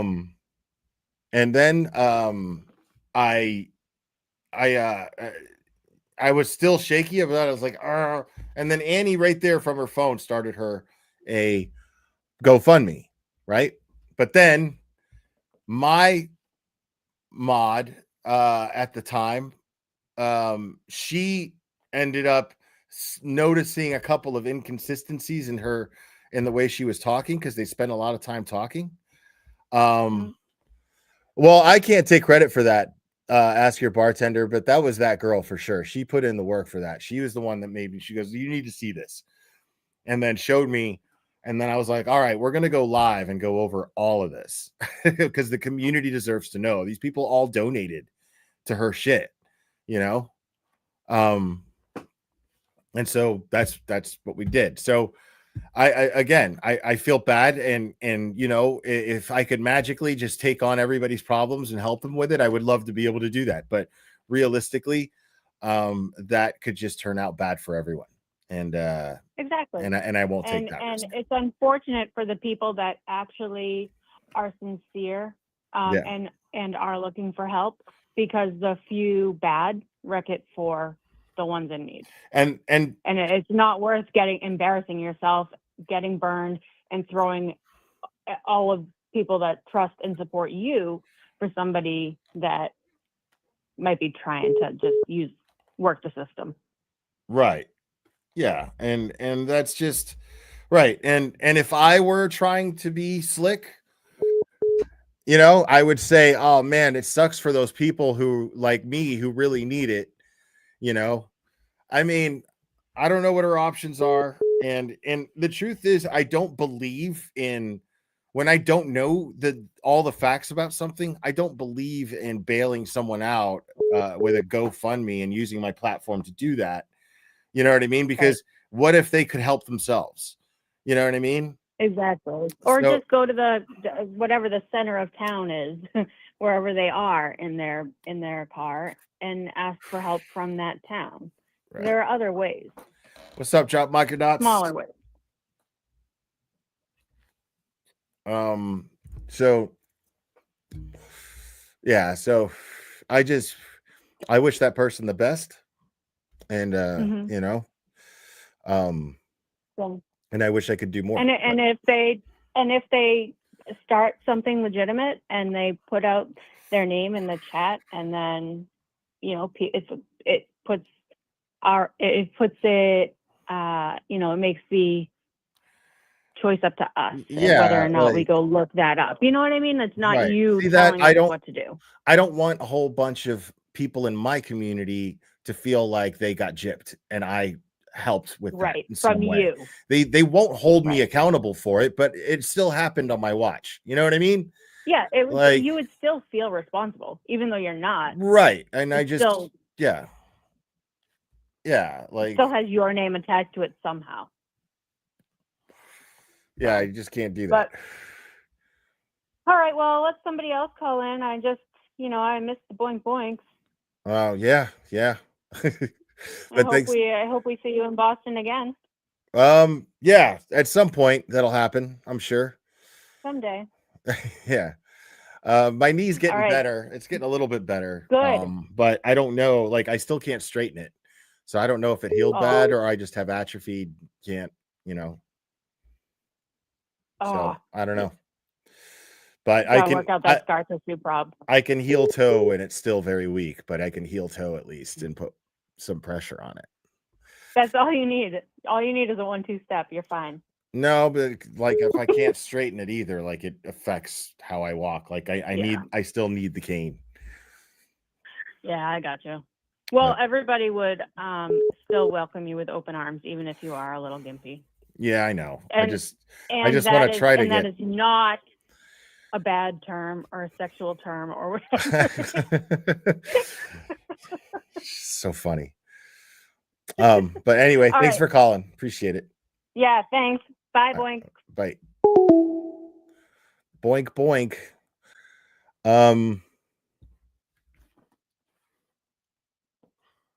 Yeah, like I don't want people in the community to feel like that and I had anything to do with it. I just, like it's really awesome the feeling when that happens and then you see the community just flood a GoFundMe with awesome. Man, it's find out it was heartbreaking. Call from Petty Patty. You're on, Petty Patty. What's up? I need you to reassess next time you tell me that I'm gonna love something because I did not love that. Yeah, weren't you around for that? I think that's why I was. Yeah, that's why I had a whole crash out in that chat. Yeah. Cherry isn't fucking thrilled with me either about it. But that's the thing, Like- man. This motherfucker was getting brave as shit with me in that chat, dude. You know what I mean? Like, I just wanted to remind him that I'm never ever gonna let the community forget what he did, ever. 4 years ago, my ass. I don't give a fuck if it was 4 years ago. Like, because again, the lesson to be taken from that is not only that he's not sorry, he's incapable of being sorry for it. You could tell. Yeah, you could hear it in the way that he was just like the monotone for everything. He didn't care, even trying to like, he did the way opposite when he was like trying to like, okay, to Mr. Nut when he freaked out, and I'm like, sir, that is the wrong way to go with this. Like, try to show at least some emotion. Yeah, such a dick. And he was trying to show emotion. He was doing his best. It's just that he couldn't do it because he couldn't actually empathize with emotional people. So he couldn't do it. Yeah. He wasn't fooling anyone. That was what was fascinating about that. Yeah. If you can't hear how sorry we are from the sound of our voices, like nobody's buying this. Stop it. No, nobody bought it then. Nobody's buying it now. Bro. Even people who had no clue, like they popped in like, who is this dickhead? And I'm like, okay. That chat was so mad. Dude, when I told Annie, I was at work and I was like, I talked to Truthy. She was like, what? And like, can you imagine that whole time she's stewing? Because I had to go work a whole work shift. You know what I mean? So this like whole waiting. time, this whole time she's stewing about like this fucking bitch. She fucking was texting me and lying and building on every lie. Like that's got to be infuriating. And she's offering her a place to stay. She's like, you can come to fucking California, live with me if you have to. Like crazy. But I think Annie brought it up in that live stream that there was a certain point where she was all like, wait, this isn't Kate, because the style was completely different. So that's, I think, where she started having her doubt. Right. It's because I called her Kate, but it's not. Yeah, she doesn't even sound like her. No. I mean, like the texting style, it changed. Okay. So that's right. That's right. We were like, we could tell that there was a difference. There was text it sounded like Truthy, text it sounded like her. Yeah. Very different, right? Like, because and that's what kind of snowballed everything. Truthy had to be in control to some degree. He had to be in control at some level. He realized that it was no fun to be dead. He couldn't get involved. He couldn't interact in any way. Being dead sucks. So yeah, he couldn't get people to kiss his ass. Right. So he had to sit there and try to fucking control the situation behind the scenes with Kate. Yeah. Wild. I was like, but no, when you were like, oh, Petty Patty, I'm glad you're here. We're going to go over something and you're going to love it. I'm like, don't say that, because I know that when you say that, I'm going to get pissed. Because it's either, because there's so many times that you'll say that and you'll pull up a freaking Critical Cankles freaking video, and I'm just like, I can't. Those are the best. I wish she'd do another one. Like, I'm waiting for her to do another one just so I can fucking drag her. It's fun. So on the farms, she's got this whole new hidden Facebook group. That's where she's doing all of her lives at. But I can't find the name of it. I can't find it because she's got it marked private. So like, it's basically like a personal account. So that she can set it to private and only the people who have the invite can see it. So on Kiwi Farms, you said? Mm-hmm. Wow. Man, she's sunk. She's sunk, so man. She's somewhere private so that she can still do it, but someone I love it. I love it. I love it. I drove her into a cave. She's just hilarious. Yeah. I drove her into a cave. And the feet pic thing still comes up too on there. I love it. Yeah. Well, of course. Remember that one time? Yeah. You remember you tried to fucking get somebody to dox somebody for you for feet pics? You sick fuck. Right. Wow. And they never gave her a shit. Right. Yeah. They never. Yeah. She just made an ass of herself. Like, yeah, dude, that still gets brought up too. Nobody wants pics of you, dude. Nobody wants pics of you. You're gross. Stop it. Okay. Wow. Well, so I just thought I'd let you know that you really need to reassess love. Well, no, man. It was awesome. I'm totally glad. I regret nothing. All right, have a good one. I had to go mix a drink, man. I was like getting so mad. I was like, I left so many times during that so I could like not break stuff in my house because he was pissing me off so much, and I did not realize I was gonna get so mad again. Just hearing the voice, because I was just like, I didn't realize it until they went over it. I was on Dietz's channel the other day, and she went over it while I was up there. And I was like, oh, this brought back all kinds of memories. I'm going to go over this on my channel. Like, I'm totally going to go over this again. So. All right. Well, all right. You have a good day. You too, Petty Patty. See ya. Bye. All right. What's the name of the...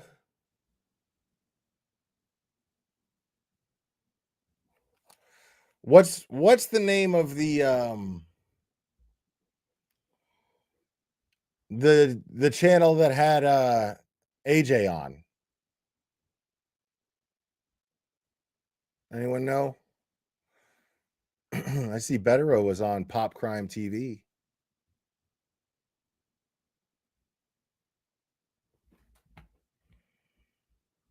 Oh, I got to take down the banner.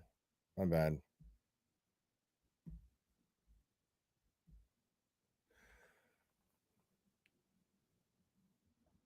WEEI. Do they have a YouTube channel?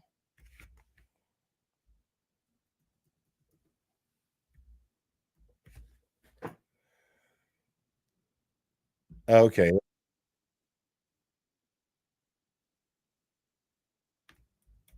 Sweet. Got it.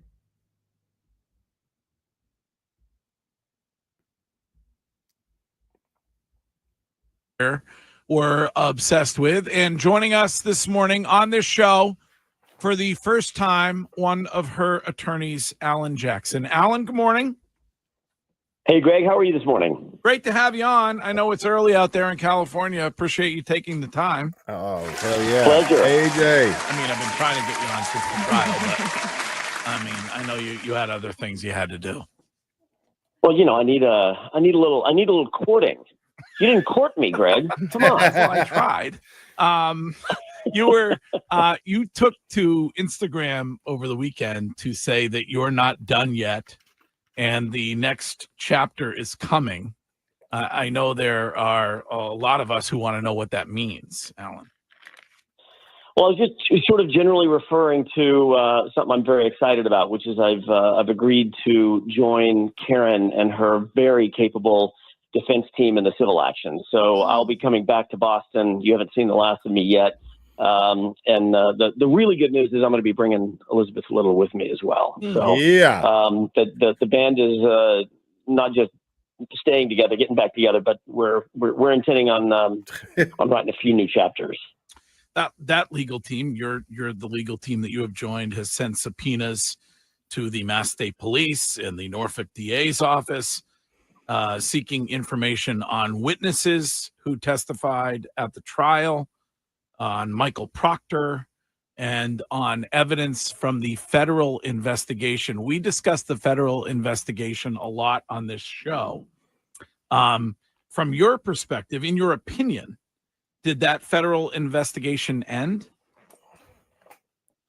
No, I've never heard of such a thing. Right. I know what Mr. Brennan said. I know Right. what the hired gun said in court about being contacted and there being a closure to the case. We weren't contacted. I was never contacted. I've never heard. How many times have you guys heard me say that I love when fucking lawyers validate my shit, especially when they're my favorite lawyers? Fucking, I have been saying that. That shit doesn't happen. They don't just fucking call you up and be like, hey, dude, you're good now. That doesn't happen, dude. Like, they don't close federal investigations until they're fucking closed. Like, new information could come up.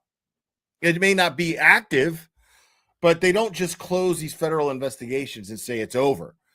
Because, dude, there's still stuff to be answered for as well.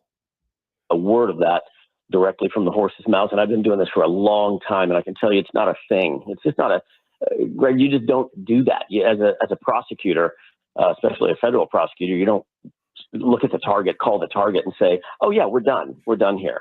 What if something new comes up tomorrow, or next week, or next month? Right, and you're within the statute. You don't quote unquote close investigations. So that's something that I'd never heard of, and I no, in my opinion, there's no such thing as a quote unquote closed investigation. They can say whatever they want, right, over at the Norfolk DA's office. I'm sure that was a curated comment or a series of comments, but I'll leave. This is the dopest shit in the world, dude. And what I mean is what Alan Jackson's doing, like what Karen Reed is doing, what her family's doing.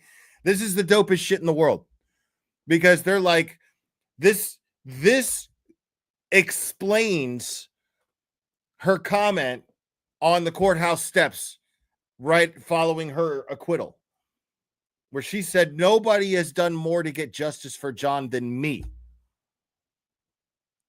And that is a fact. It was a fact then, but it's also a fact now, because all of these people are going to have to get deposed.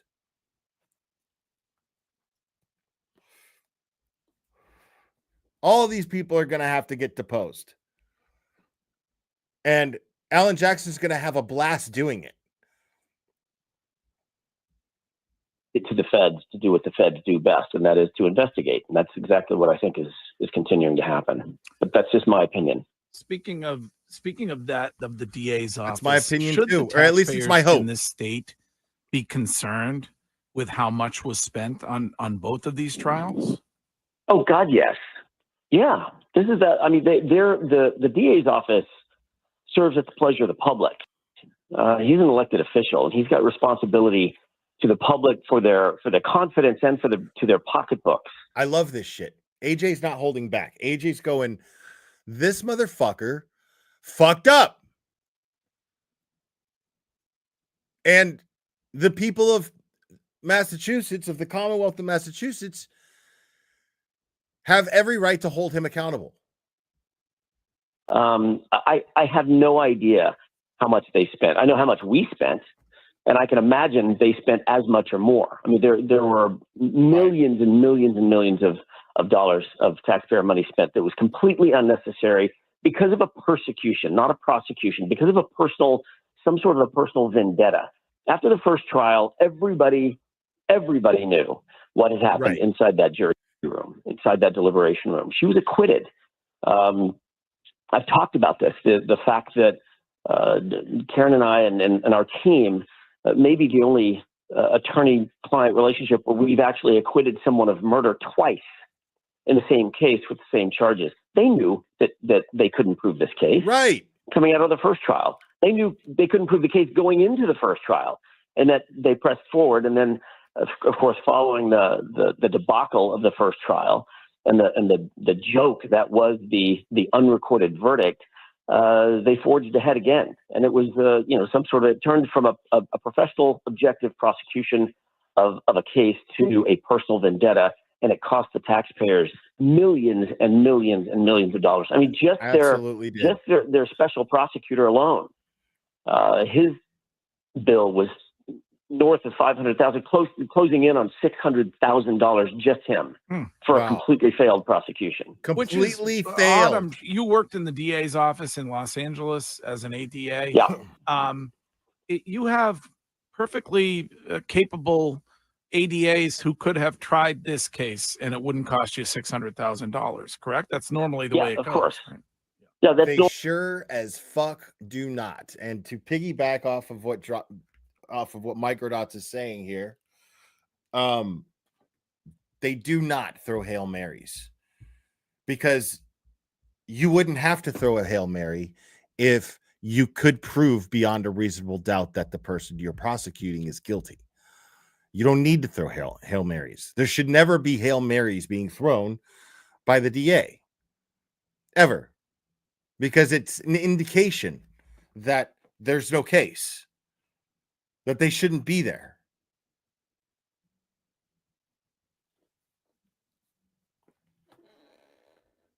And also, it's also the fact that they don't have. It's also the fact that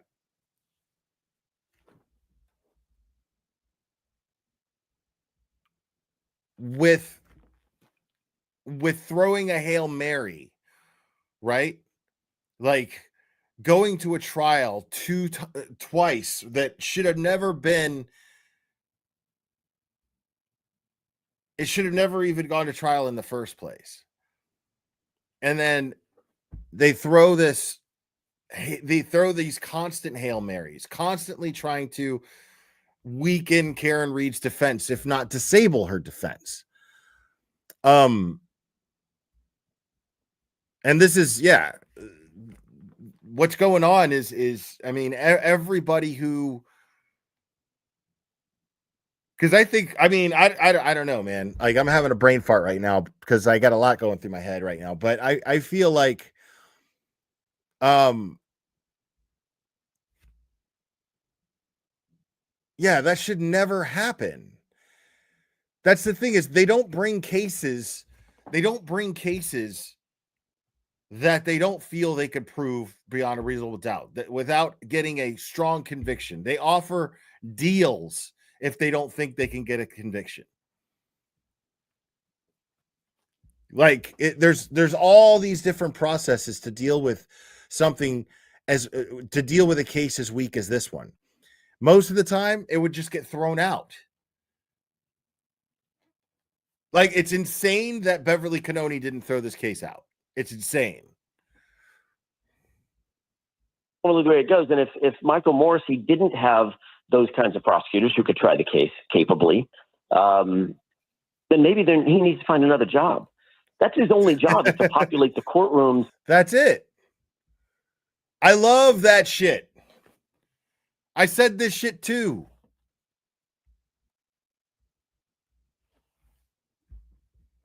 Like, first of all, I love that Michael Morrissey and Alan Jackson are like, Alan Jackson is just like not giving any fucks anymore and just being like, this dude shouldn't even be a fucking DA.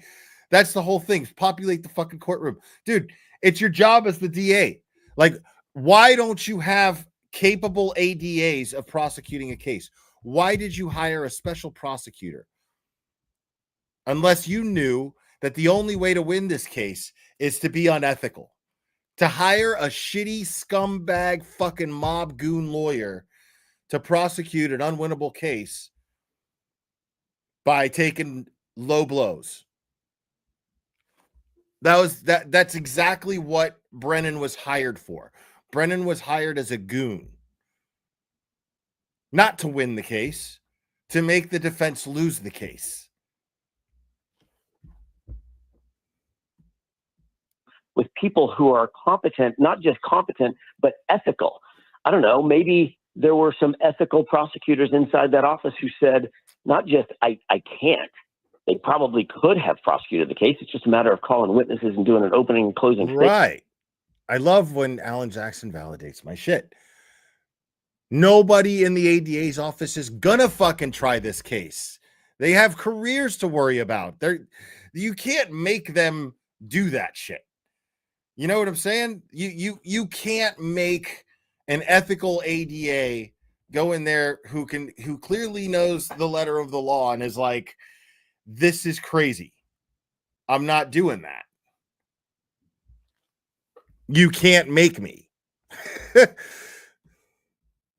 on some evidence.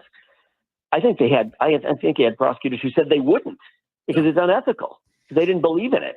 So what does he do? He goes outside the parameters of the contours of his office and finds some defense attorney to come on board and switch hats midstream and become a prosecutor. It's outrageous. It is. You Alan, just don't see this kind of thing. You don't.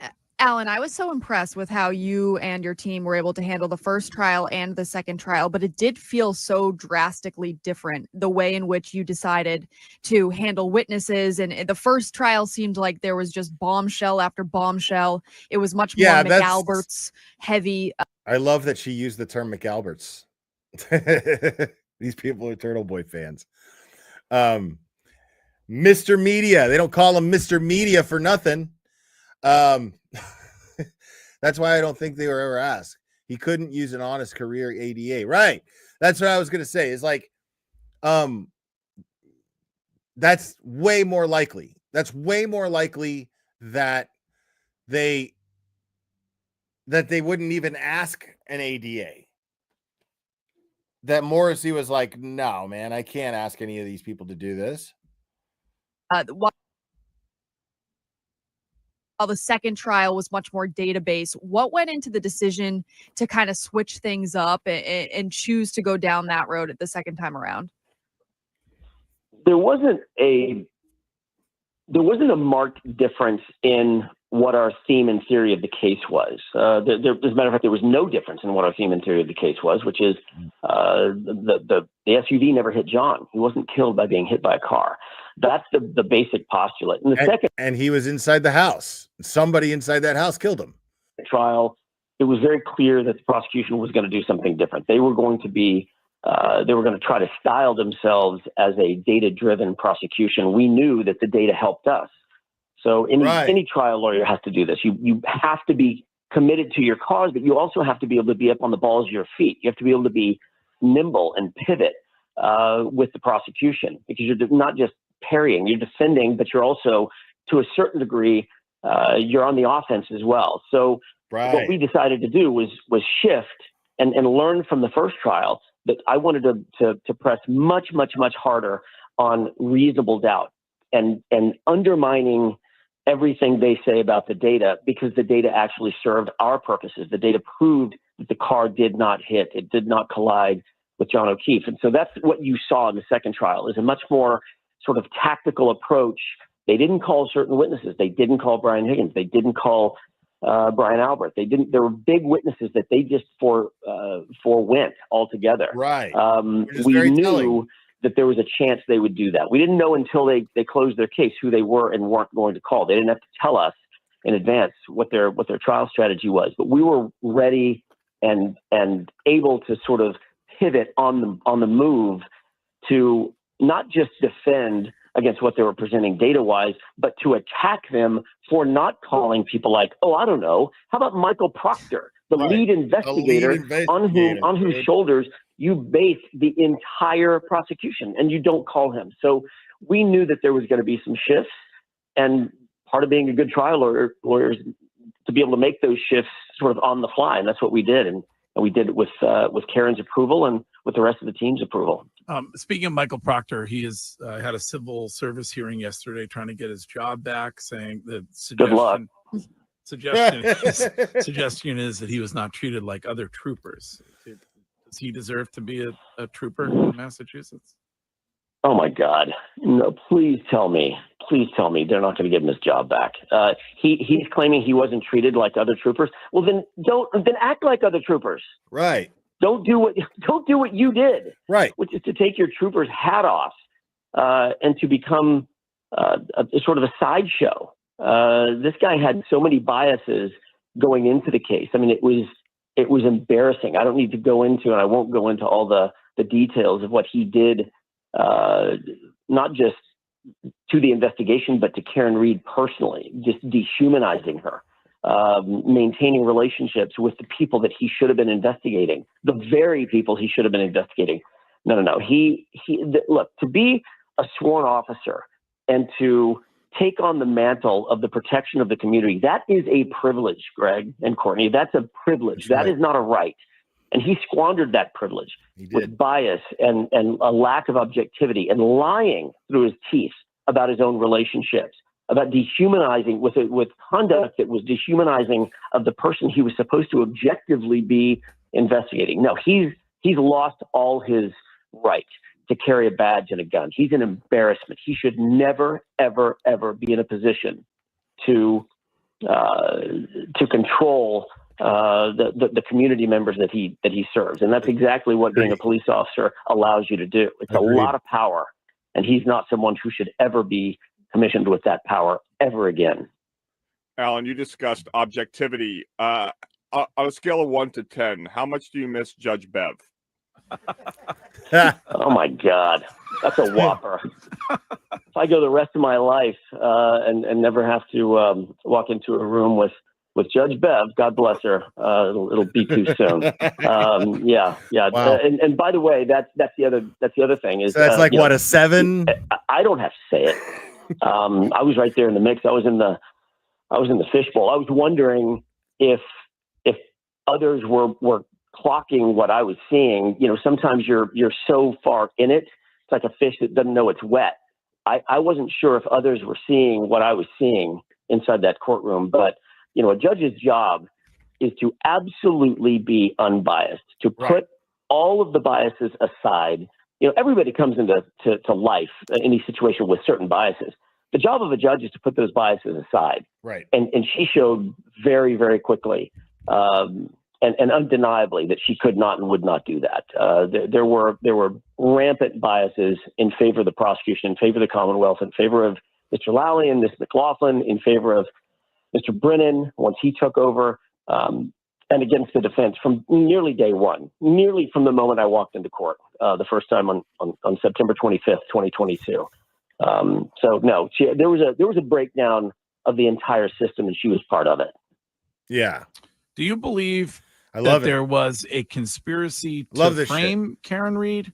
Or we debated this a lot on this show with Curtis. Or do you think it was just, you know, awful investigative work?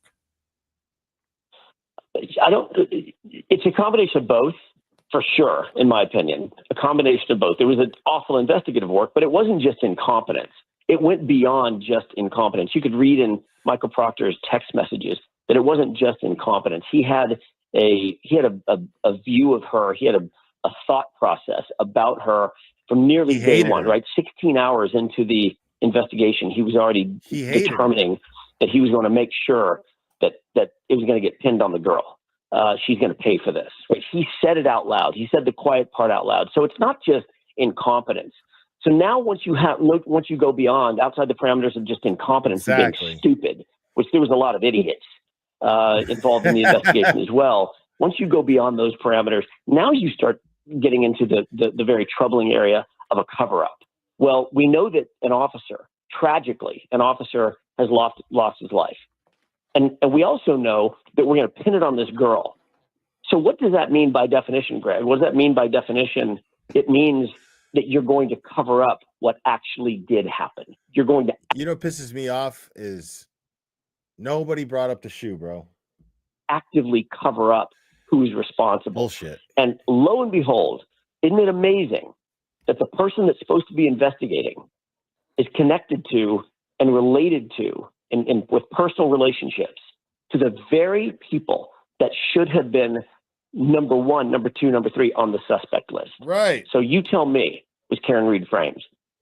Alan, since the second trial, there have been videos, photos making their way around social media of inside 34 Fairview. It seems like the new owners let you guys inside, whether you were down in the basement looking at the flooring that was pulled up inside the garage. Right. There was a video of you outside yelling, and from the Albert's bedroom, you could hear yourself pretty clearly. Will there be any type of I know that you guys have signed on for different media rights. Will there be any type of way to dive deeper into that? Will that come up in anything?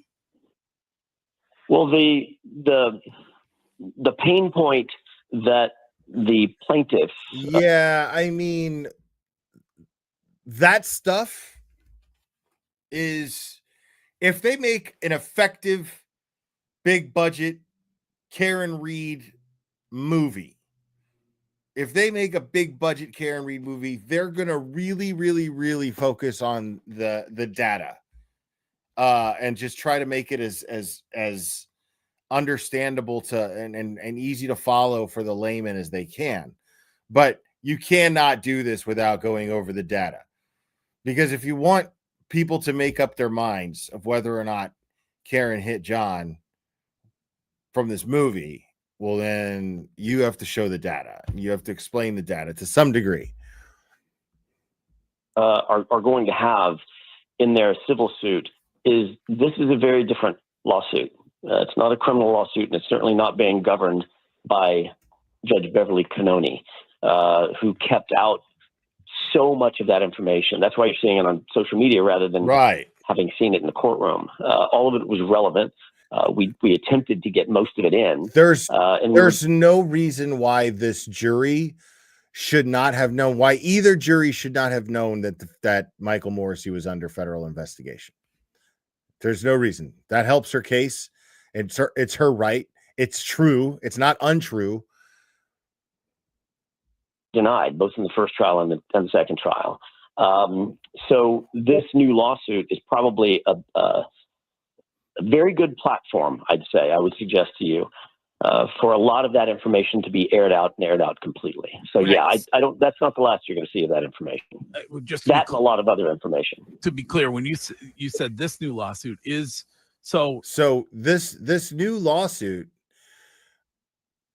so I guess what he's referring to is the lawsuit where where Karen Reed is the defendant. She's being sued by the O'Keefe family. What this does is this opens the door for her to put forth an effective defense, right? So what this is going to do is this is going to put forth this, like in a civil case, he could put out there whatever the fuck it is.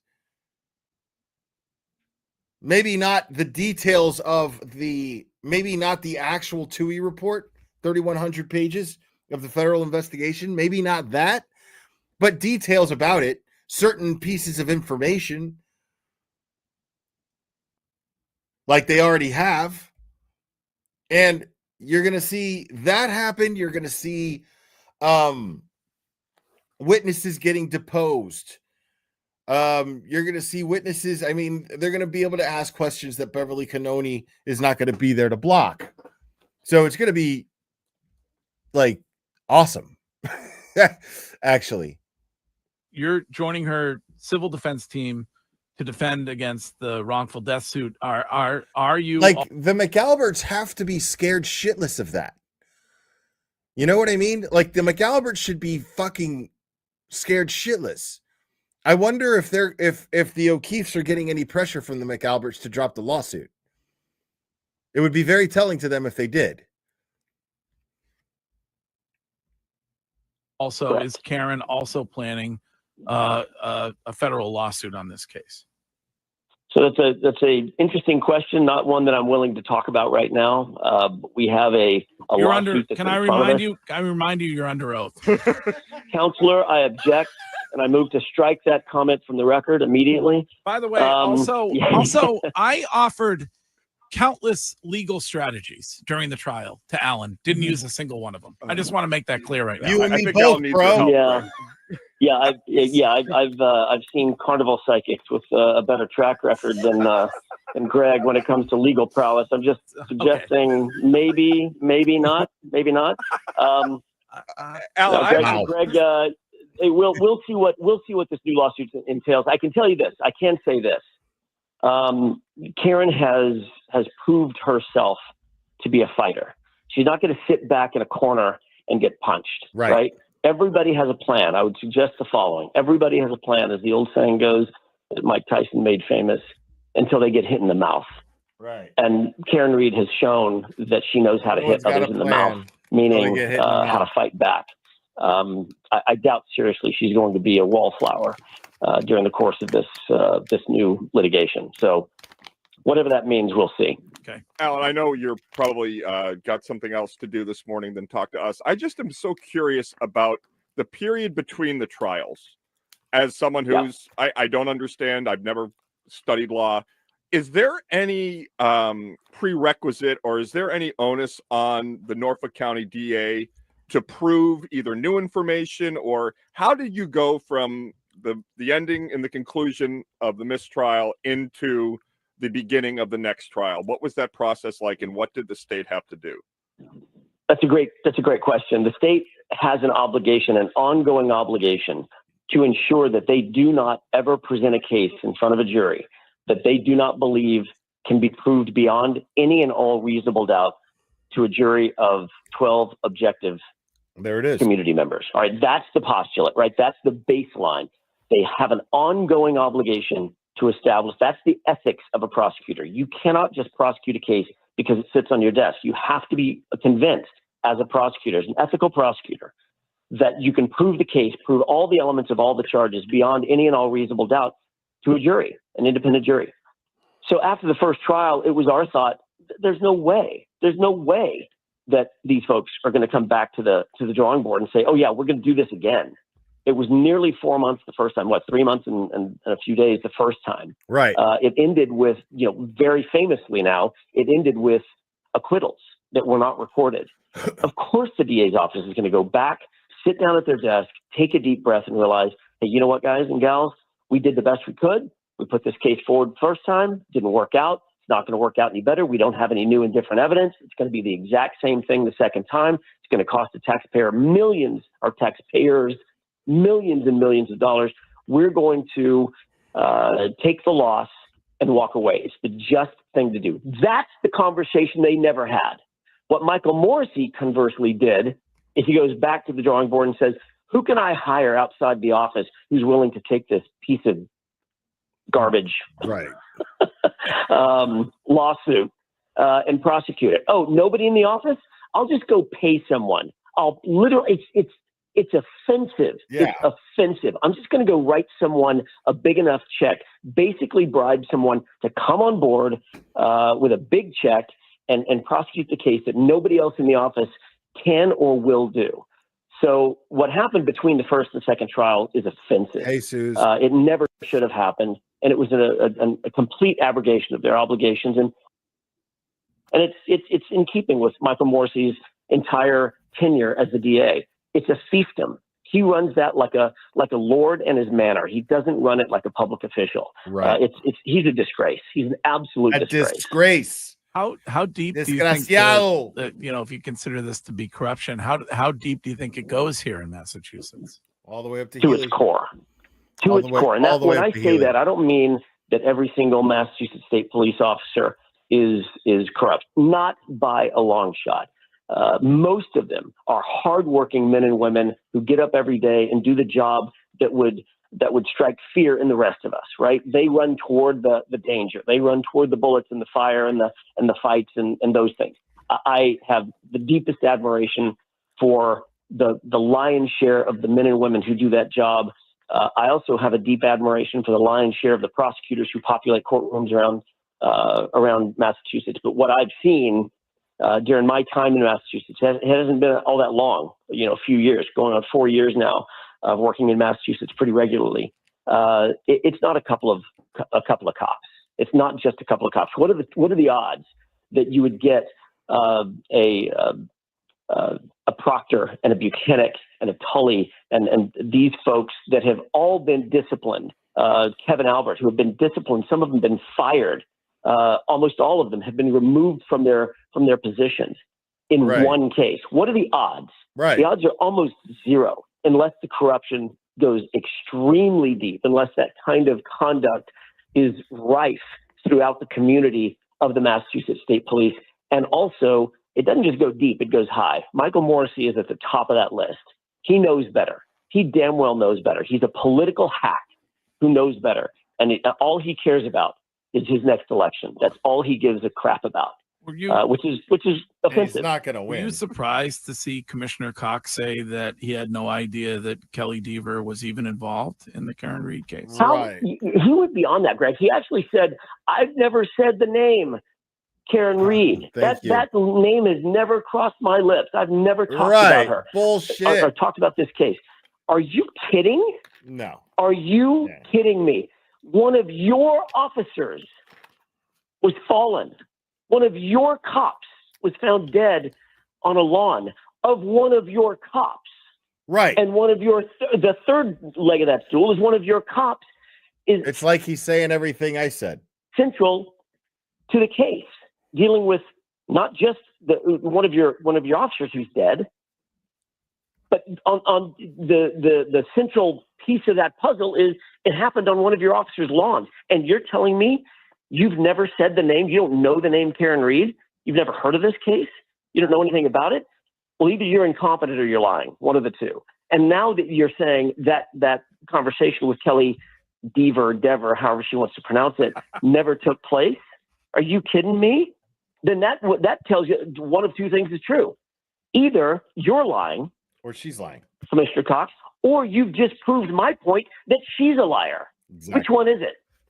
Well, Alan, you did have a good officer on the stand, though, for you guys, and Officer Barros. And in my opinion, watching that unfold, I think he's the reason, one of the main reasons that the jury swayed in your direction. I mean, he seemed like he was almost a smoking gun. Nick Barros is a hero, no question. Like I said, most of the men and women carrying a badge and carrying a gun do God's work every single day, and he's among those. That's right. He is an absolute hero. He was willing to step up. There was no thin blue line. That's not the cloth from which he's cut. He doesn't care about those kinds of things. He's going to tell the truth because that's what he does. It's what he saw. It's what he heard.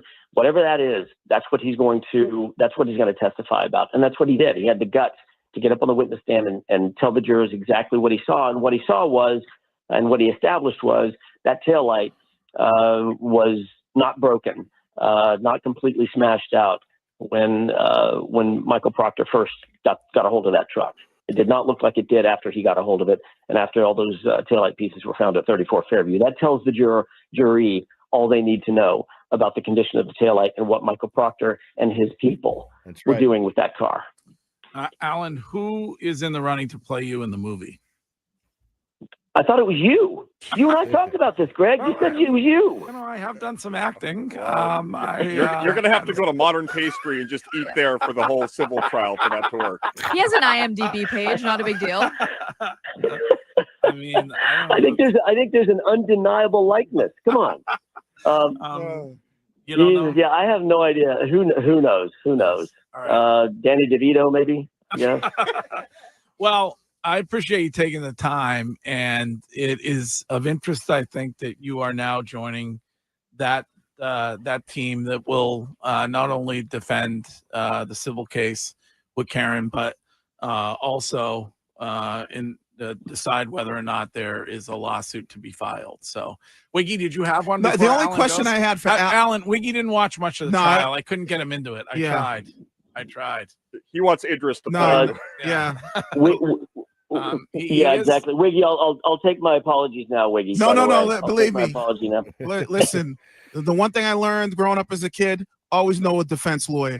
The thing I would just ask is, you know, in this situation, you talked about the money the state spent. Clearly, Karen Reed spent a ton of money. Where does she go to? I mean, it's probably impossible for her to get her life back, but where does she go to be Get able to her money recoup back? some of that money to pay you guys off? Yeah. That's it. I mean, look. First of all, I don't care about the money. I've made it pretty clear in other forums that's not why I'm doing what I'm doing. I'm doing it because it's the right thing to do. Every once in a while, you have this magnum opus case in front of you as a lawyer, and you better be willing to step up and do the right thing. Look yourself in the mirror and realize that at the end of your career, there have been times when people have needed you, people in need that can't do what they want to do and need to do without you, and you're just going to step up. So that's what we you did. say That's that, what I did. Alan, you say that and people lose their minds. They say there's no way this guy's working for free. Think of all the attention that he's gotten out of this. Like, what's your answer to that when people say that? My answer is that's exactly what's happened. I have not asked for a dime from her because it's cost her her life, not just a bank account. It's not, she was not a rich woman to begin with. She was doing just fine. She was doing just fine, and she was certainly better than a lot of folks financially. But she was not a wealthy woman. It cost her everything. It cost her her life, her reputation, her job, her professorship, her entire bank account. She had to sell her house. She doesn't have a car. It's cost her everything. So what am I going to do? Sit there and peel off more layers of that onion? If she were to get some sort of reprieve, some sort of financial reprieve, I couldn't live with myself. I could not live with myself. So every once in a while, it's just the right thing to do. So I don't know where she goes to sort of get her life back. She's going to try. She's going to work for it. She's not going to try. She's going to succeed. She will get her life back. She's going to land on her feet. Yeah, she already has. This is the first step in that process. But I'm not worried about Karen Reed. Karen Reed is as tough as nails. She's as tough as shoe leather, and she's not going to let this get her down. There will be another very, very significant chapter to her life. What that looks like, only time will tell. I'm gonna lock your number in. Yeah. You may get a call. You may get a call from Wiggy Al. Yeah, I might know somebody. I might need you one day.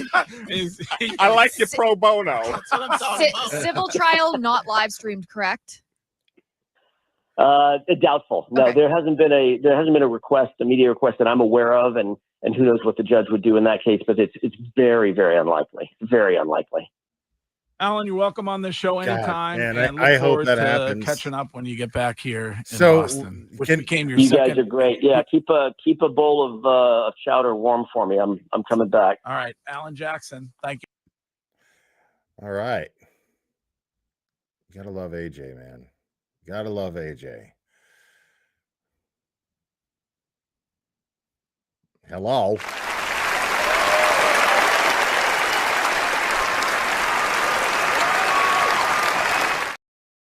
Yeah, man. It would be nice if they stream that. But I mean, can media just request it? You know, can there be a media request for it? Because I want to see that shit. We all want to see that shit. But anyways, yeah, folks, this is a 4-hour stream. I'm pretty beat. I think I'm gonna call it a night. Order some food, chillax with the Clubber and Drago, and yeah, find a movie to watch. But guys, you guys are awesome. Thanks for hanging out with me. I am really grateful to you guys. Please make sure to hit the like if you haven't already, and subscribe if you're not subscribed already. And thank you guys for all of the support. It really means a lot to me. It really does. Thanks, Microdots. Appreciate you, homie. But yeah, guys, I love you very much, and we will do this again very soon, my friend.